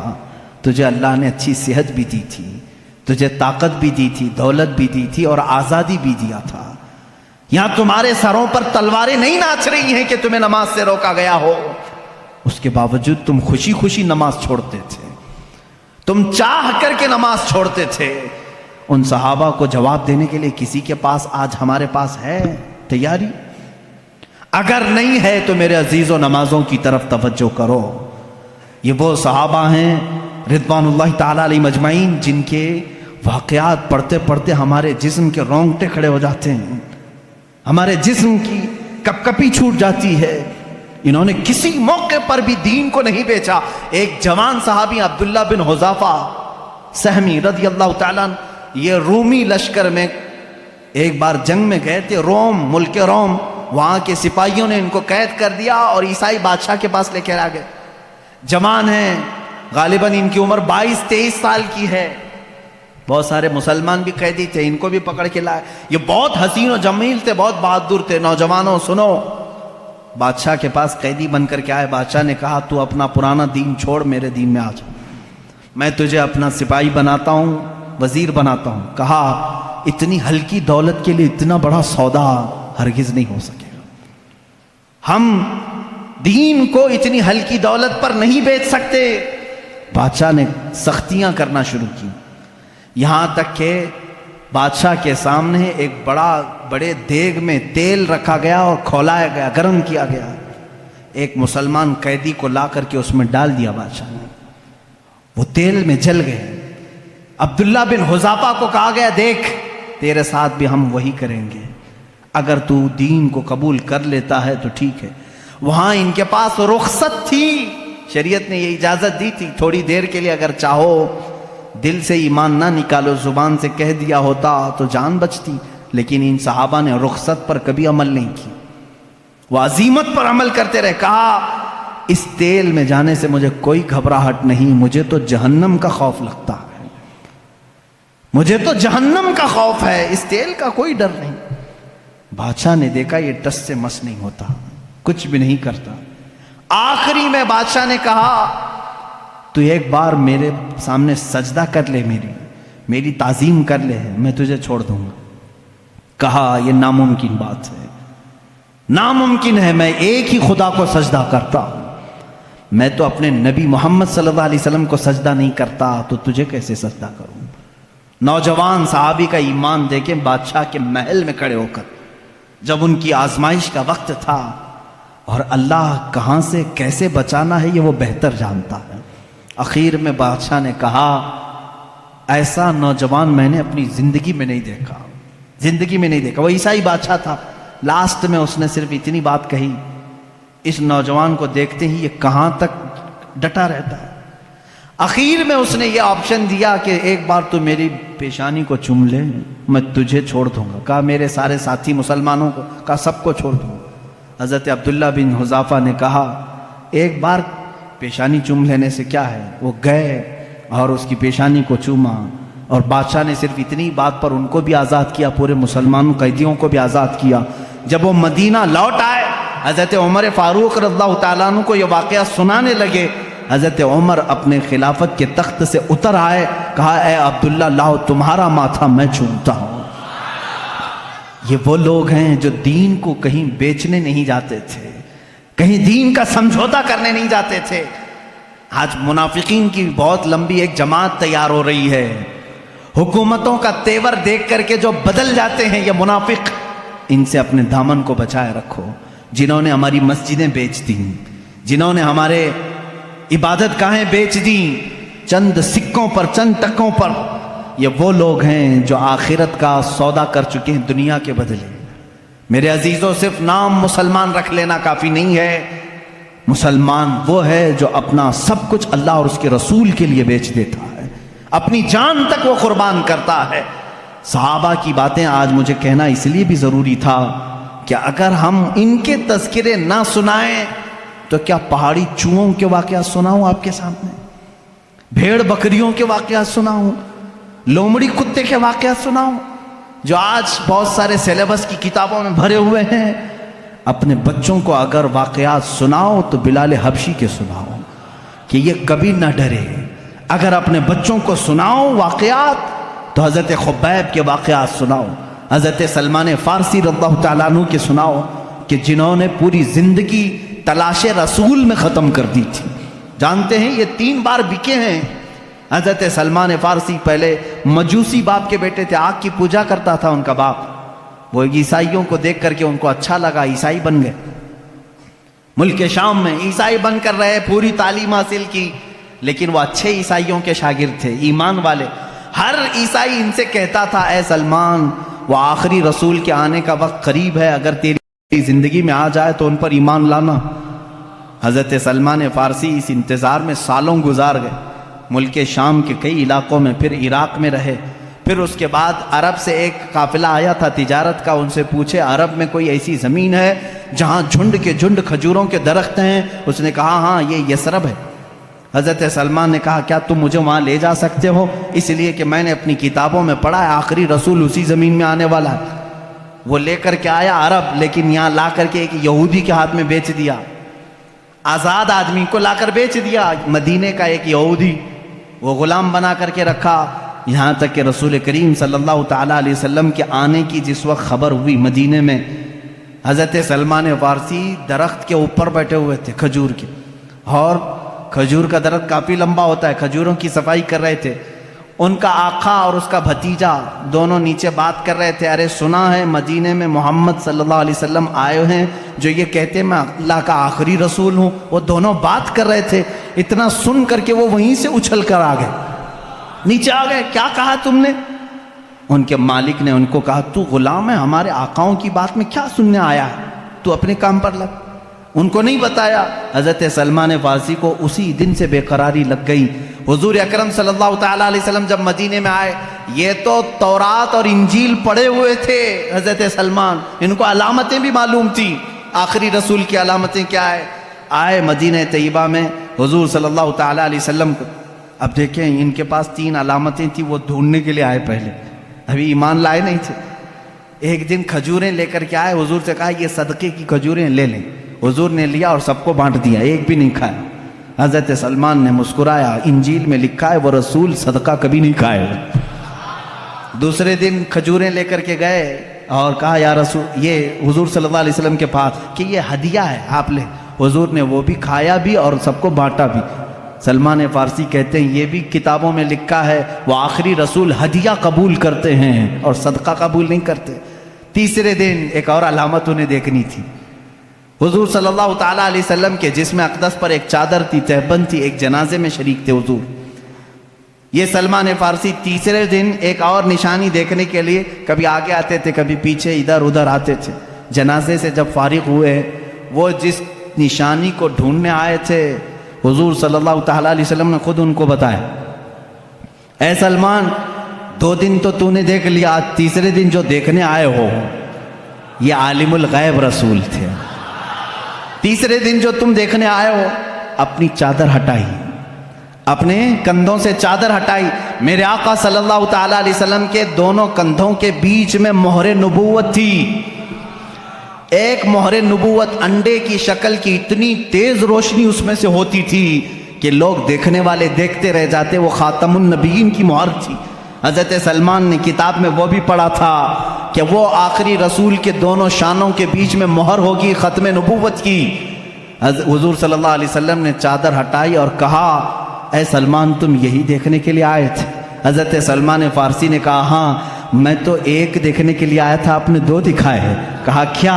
کہا میں تو صرف ختم نبوت دیکھنے آیا تھا اور آپ نے اپنا علم غیب بھی بتایا ہے۔ کلمہ طیبہ پڑھا، اسلام میں داخل ہوئے۔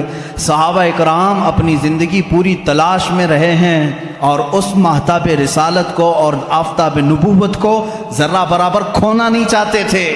کسی حالت میں وہ حضور صلی اللہ علیہ وسلم کی محبت کو کسی کے ہاتھ بیچنا نہیں چاہتے تھے۔ حضرت سعد رضی اللہ تعالیٰ عنہ جنگ خندق میں گئے ہیں زرہ پہن کر کے، زرہ لوہے کا لباس ہوتا تھا اور اتنا لباس کہ اس سے جسم پر آنے والے تیر نہ لگیں حضرت سعد، لیکن ان کا زرہ کا لباس چھوٹا پڑ گیا، ہاتھ کھلے رہ گئے۔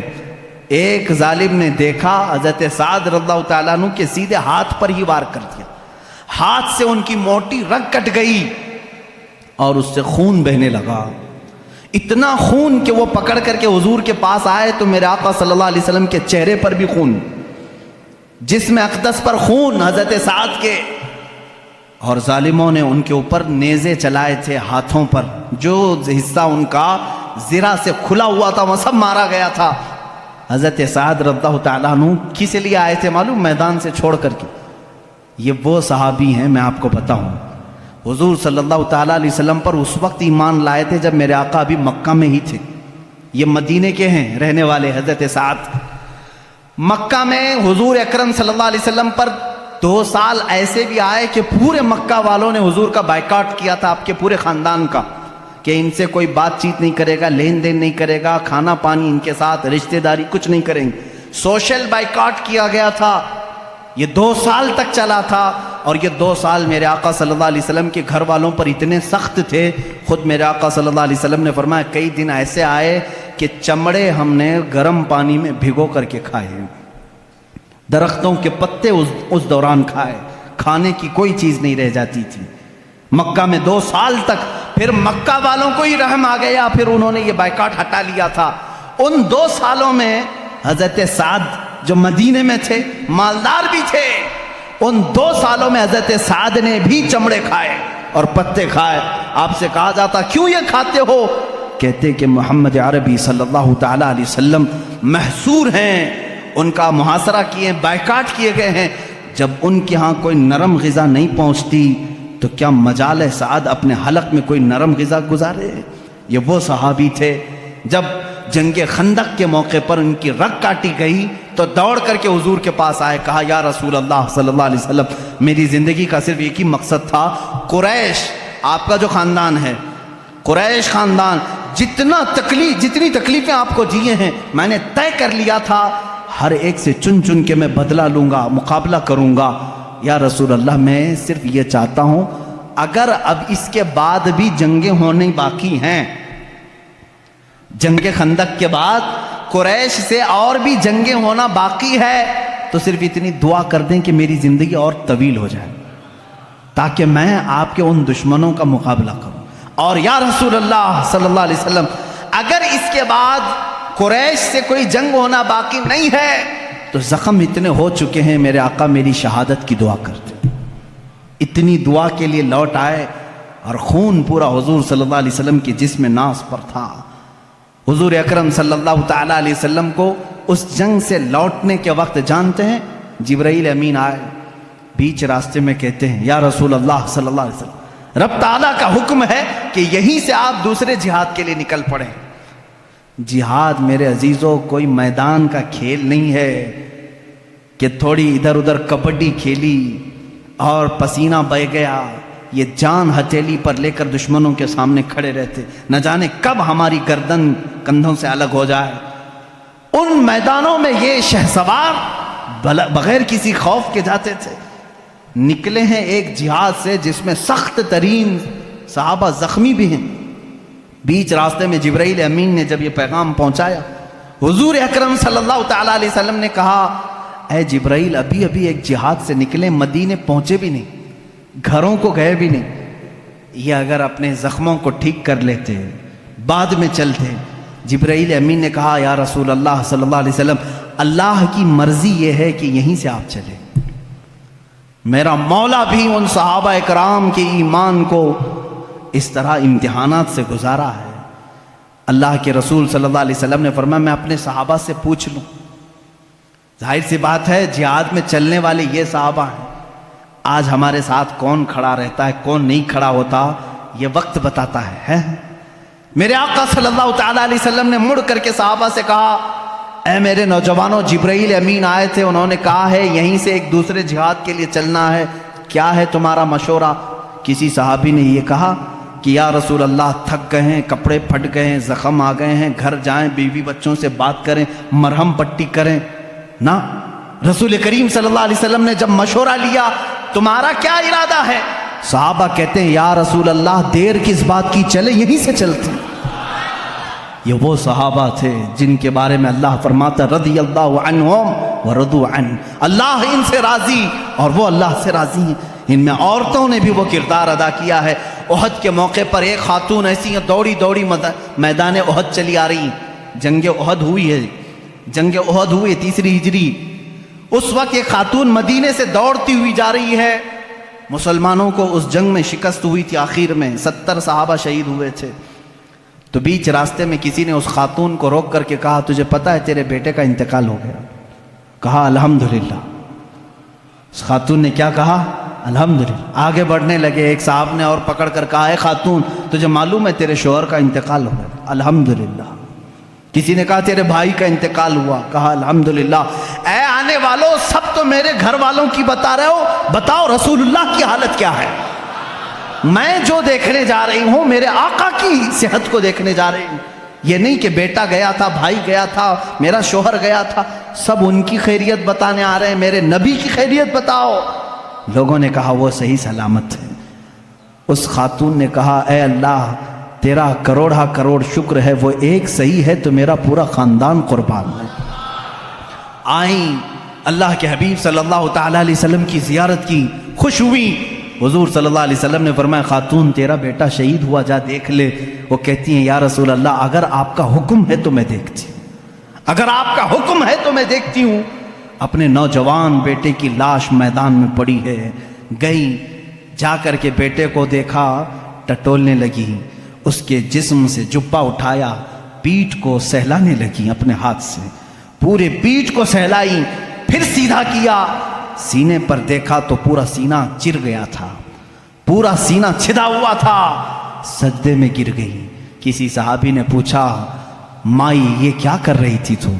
کہتی ہیں جب میرا بیٹا میرے آقا کے ساتھ نکل رہا تھا تو میں نے اسے وصیت کی تھی، بیٹا جنگ کا ماحول ہے، سخت ہو سکتا ہے، لیکن یاد رکھنا اگر تو پیٹھ پھیر کر بھاگتا ہوا مارا گیا، میدان جہاد چھوڑ کر کے جاتا ہوا اگر مارا گیا، میں اپنا دودھ معاف نہیں کروں گی، میں اپنا دودھ معاف نہیں کروں گی۔ اس وقت تک تیرے قدم جمے رہنا چاہیے جب تک تیرے نبی پر کوئی آنچ نہ آئے، جب تک تیرے نبی کی حفاظت ہوتی رہے۔ میں نے یہ وصیت کی تھی، لیکن اللہ کا شکر ہے میں نے سب سے پہلے آ کر میرے بیٹے کی پیٹھ کو ہی دیکھا۔ اللہ کا شکر ہے میرے بیٹے کی پیٹھ پر ایک بھی تیر نہیں ہے، جتنا بھی یہ کھایا ہے سب سینے پر کھایا ہے۔ یہ وہ خواتین تھی جنہوں نے بچے پیدا کیے تھے رسول اللہ کے دین کے لیے۔ آج مائیں بچوں کے پاؤں کی بیڑیاں بن جاتی ہیں، روکتی کہاں جا رہا ہے؟ بچہ اگر تھوڑا سدھرنے کی بات بھی کرے، ارے چھوڑو مولانا لوگوں کی صحبت میں، کہاں کیا مولوی بننے جا رہا ہے؟ داڑھی چہرے پر تیرے کب سے آنے لگ گئی؟ کیا مولانا لوگوں کے ساتھ بہت زیادہ بیٹھ رہا ہے؟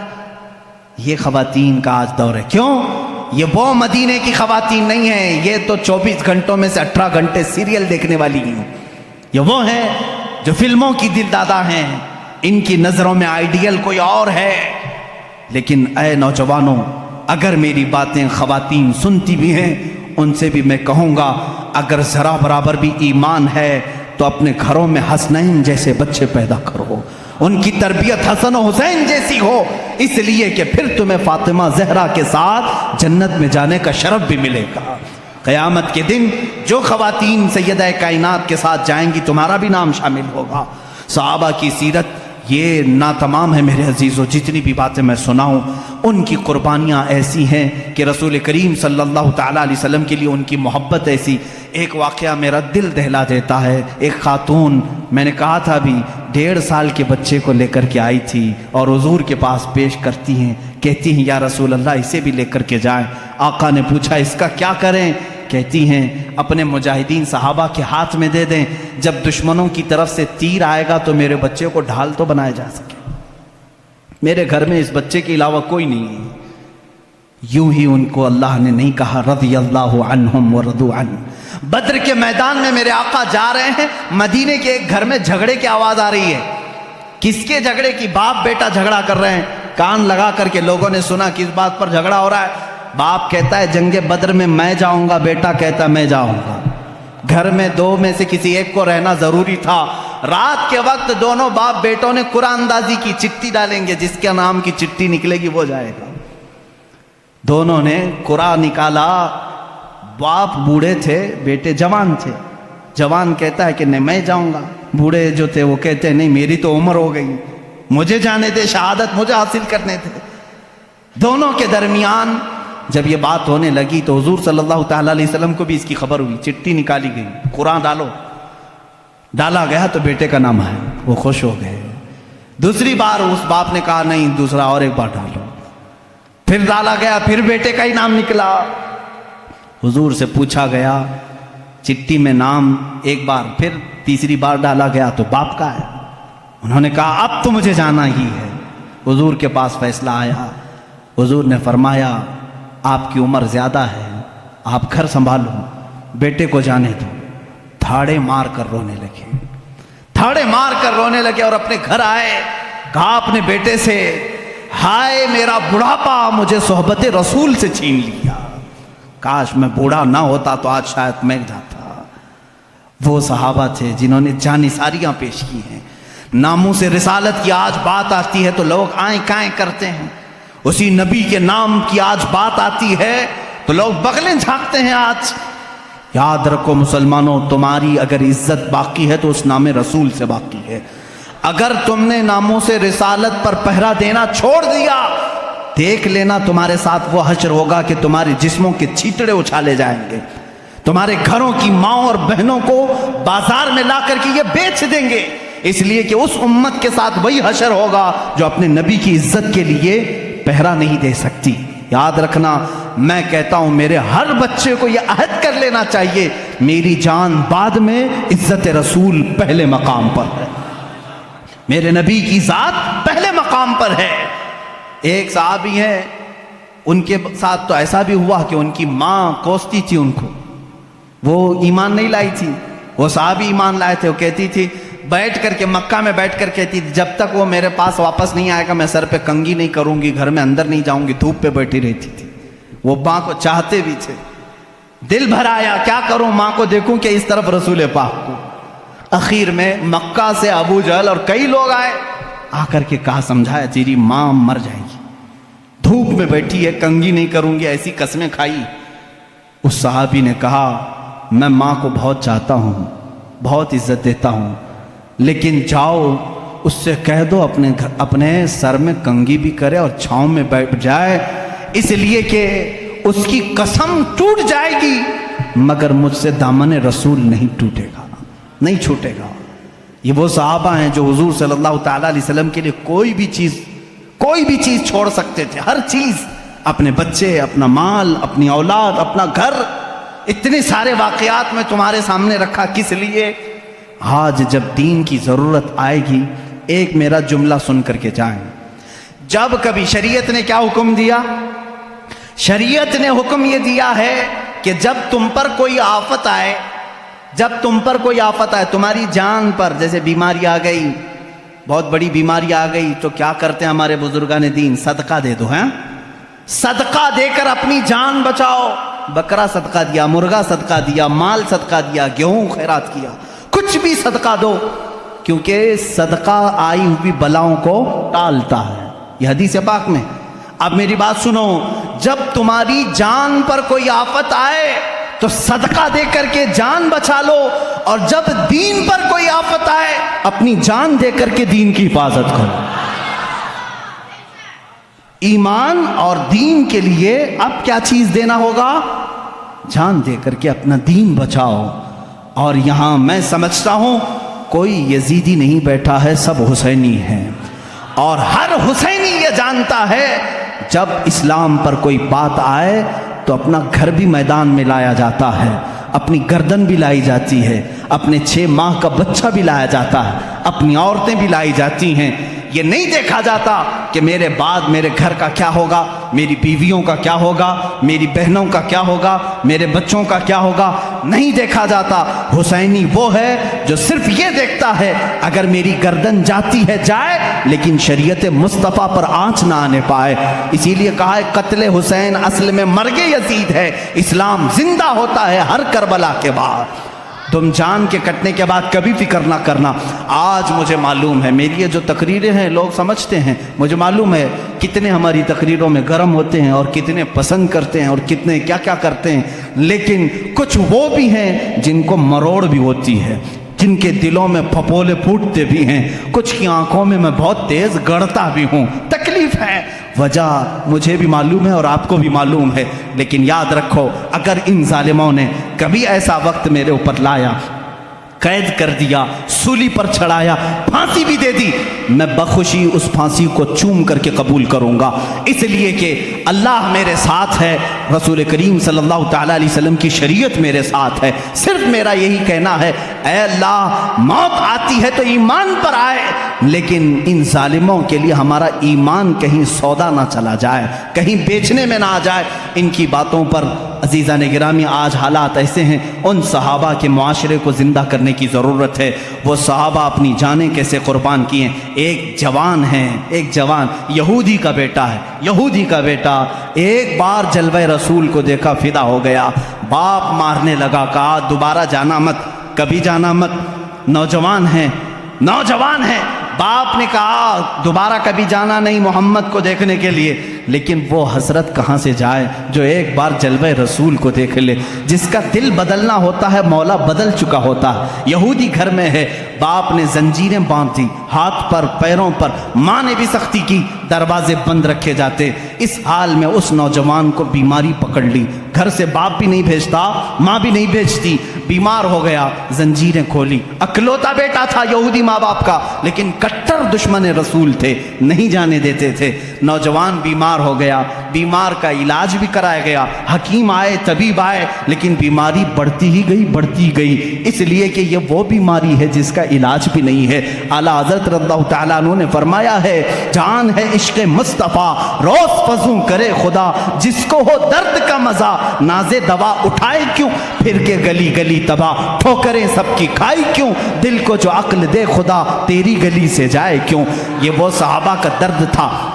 اس نوجوان نے جب بیماری شدت پکڑ لی، ماں باپ کو رحم آ گیا، ترس آ گیا۔ اب وہ وقت بھی آیا، ایک بڑے حکیم نے آ کر کے مشورہ دیا، اس کی جان بلب ہے، اس کی جان نکلنے کا وقت ہے، یہ مر جائے گا، اب یہ زندہ رہنے کی اس کے اندر کوئی بھی صورت نظر نہیں آتی۔ ماں باپ سے کہا جو کھائے کھلا دو، جو پیے پلا دو۔ حکیم چلا گیا، ماں باپ رونے لگے، جوان بیٹا ہمارے سامنے چلا جائے گا۔ اس کے پاس آئے، پوچھنے لگے بیٹا اتنا بیمار ہو گیا، معاف کر دے، ہم نے تیرے ساتھ سختیاں کی تھی، لیکن تو خوش ہو جا، تو کیا چاہتا ہے، کیا کھانا چاہتا ہے، کیا پینا چاہتا ہے؟ اس نوجوان نے کہا ایک بار محمد عربی کا چہرہ دیکھنا چاہتا ہوں صلی اللہ تعالی علیہ وسلم۔ وہ ایمان لایا ہوا نہیں ہے، ایمان لایا ہوا نہیں ہے۔ اس باپ نے کہا اس کی تو حد ہو گئی، مرنے کے قریب آیا پھر بھی کہتا ہے اس کو دیکھوں گا۔ ماں نے روتے ہوئے کہا ایک بار تو بیٹے کی مان لو، کہہ دو محمد صلی اللہ علیہ وسلم کو دیکھنے کی اجازت دی جائے۔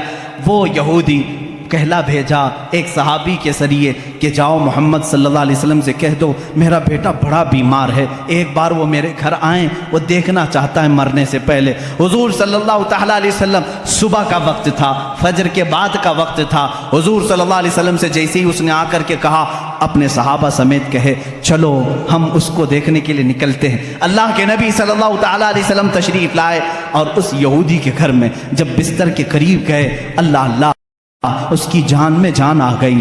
وہ جو بیمار، وہ جو کمزور، اپنے جسم کو حرکت نہیں دے سکتا تھا، اللہ کے نبی کو اپنے سرانے کے پاس دیکھ کر کے مسکرا پڑا، چہرے میں جان آ گئی اور حضور کو دیکھتا رہا۔ میرے آقا صلی اللہ علیہ وسلم نے فرمایا اتنی تاخیر کس بات کی، کیا اب بھی مجھے آخری رسول نہیں تسلیم کرو گے؟ اس نے کہا لا الہ الا اللہ محمد الرسول اللہ۔ میرے آقا صلی اللہ تعالیٰ علیہ وسلم نے اپنا دست مبارکہ اس کے چہرے پر رکھا تھا۔ میرے آقا کے جسم اقدس کی، دست اقدس کی ٹھنڈک پہنچی اور روح قفس عنصری سے پرواز کر گئی، وہ صحابیت کے مقام کو پہنچ گئے۔ جانتے ہیں کیسا صحابی؟ صحابی کسے کہتے ہیں جانتے ہیں؟ صحابی کسے کہتے ہیں؟ اللہ کے نبی نے فرمایا اگر میرا ایک صحابی جو کے دانے کے برابر بھی خیرات کرے اور میری امت احد پہاڑ کے برابر سونا خیرات کرے تب بھی جو کے دانے کے خیرات کے برابر نہیں ہو سکتی۔ صحابی کے مقام کو پوری امت نہیں پہنچ سکتی۔ ارے چلو پیر پیرا میر میرا شیخ عبد القادر جیلانی سے پوچھیں، سرکار غوث اعظم سے پوچھیں، آپ بتائیں صحابی کا مقام بڑا ہے یا غوث کا مقام بڑا ہے؟ ہم تو غوث کہتے ہیں نا شیخ عبد القادر جیلانی کو۔ غوث پاک نے کیا کہا؟ ارے تو غوث اور صحابی کے مقام کی بات کرتا ہے، سن صحابی کا مقام کیا ہے۔ وہ صحابی جو رسول اللہ کے ساتھ گھوڑے پر بیٹھ کر کے جہاد میں جایا کرتے تھے، جس گھوڑے پر صحابی بیٹھتے تھے اس گھوڑے کے ٹاپ کے نیچے سے جو دھول اڑتی تھی وہاں تک بھی غوث کا مقام نہیں پہنچ سکتا، غوث کا مقام وہاں تک نہیں پہنچ سکتا۔ صحابی کے گھوڑے کے ٹاپ کے نیچے کی دھول تک اس صحابی کے مقام کو غوث نہیں پہنچ سکتا۔ اور غوث ہزاروں عبادتیں کر چکا ہے، ہزاروں ریاضتیں کر چکا ہے، لیکن آؤ اس جوان صحابی کے مقام کو تو دیکھو۔ صبح کے وقت میرے آقا تشریف لائے ہیں اور چند منٹوں کے بعد انتقال بھی ہو گیا ہے، اور صحابیت کا مقام اور حد یہ ہے کہ پوری زندگی میں ایک نماز پڑھنے کا بھی وقت نہیں آیا۔ فجر سے ظہر کے بیچ میں ایمان لائے، فجر سے ظہر کے بیچ میں ایمان لائے اور دنیا سے چلے بھی گئے، اور مقام کون سا حاصل کیا؟ صحابیت کا، غوث سے بھی بڑا مقام۔ یہ برکت تھی صرف جلوہ رسول کو دیکھنے کی۔ انہیں نہ دیکھا تو کس کام کی ہیں یہ آنکھیں کہ دیکھنے کی ہے ساری بہار آنکھوں میں، اگر رسول اللہ کو نہ دیکھا تو کس کام کی ہیں یہ آنکھیں۔ میرے عزیزو، صحابہ کے معاشرے کو میں بتا رہا تھا، آج میں اپنی گفتگو کو یہیں پر سمیٹتا ہوں اور سب کو جا کر کے یہ دعوت فکر دیتا ہوں۔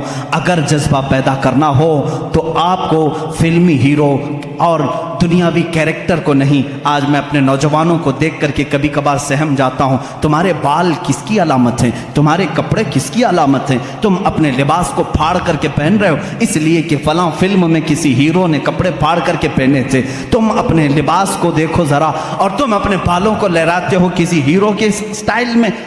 تم غلام ان کے نہیں ہو, تم غلامی میں بندھے ہو رسول اللہ کی.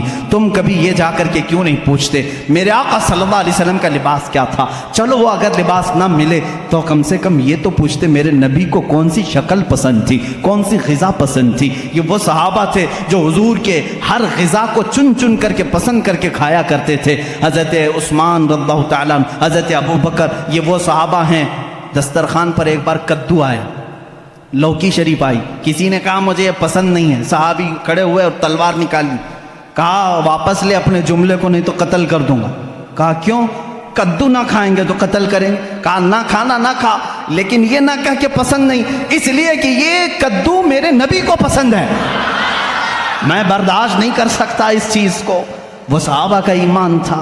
صدیق اکبر کے بیٹے کہتے ہیں میں کافروں کی طرف سے آیا تھا جنگ بدر میں, آپ حضور کی طرف سے آئے تھے, بعد میں وہ ایمان لائے. وہ بیٹے کہتے ہیں آپ 3 بار میری تلوار کے نیچے آ گئے تھے لیکن میں مارا نہیں, آپ باپ تھے. صدیق اکبر کہتے ہیں قسم خدا کی اگر تو ایک بار بھی آتا تو میں کاٹ دیتا, اس لیے کہ تو آیا تھا دشمنان رسول کے ساتھ. یہ صحابہ کا ایمان تھا. حضرت عمر رضی اللہ تعالیٰ عنہ راستے سے جا رہے ہیں, ایک بار درخت کے نیچے سے اپنا امامہ اس میں لٹکانے لگے, اچھل اچھل کے گھوڑے پر بیٹھے. لوگوں نے کہا یہ کیا ماجرا ہے, امامہ لٹکا رہے ہیں اس پر. حضرت عمر کہتے ہیں ایک بار میں نبی کے ساتھ یہاں سے جا رہا تھا, یہ درخت کی ٹہنی تھوڑی نیچے لٹک رہی تھی, میرے آقا کا امامہ اس میں الجھ گیا تھا. حضور کا امامہ کھل گیا, میرے آقا نے پھر سے اس کو باندھا اور چلے گئے. آج میں یہاں سے گزر رہا تھا, ٹہنی اوپر ہے لیکن میں چاہتا تھا کہ نبی کی ادا پر عمل کر لوں, حضور کی ایک ادا بھی چھوٹنے نہ پائے. امام احمد بن حنبل ہیں, کہتے ہیں مجھے تربوز بہت پسند تھا, کلنگڑ بہت پسند تھا, اور میں نے سنا ہے کہ حضور نے بھی کھایا ہے, میرے آقا صلی اللہ علیہ وسلم نے بھی تناول فرمایا, لیکن زندگی بھر خالی دیکھتے تھے اور کھائے نہیں. پوچھا لوگوں نے کیوں نہیں کھاتے, آپ کو معلوم ہے, آپ کو بھی اچھا لگتا ہے, حضور نے بھی کھایا ہے.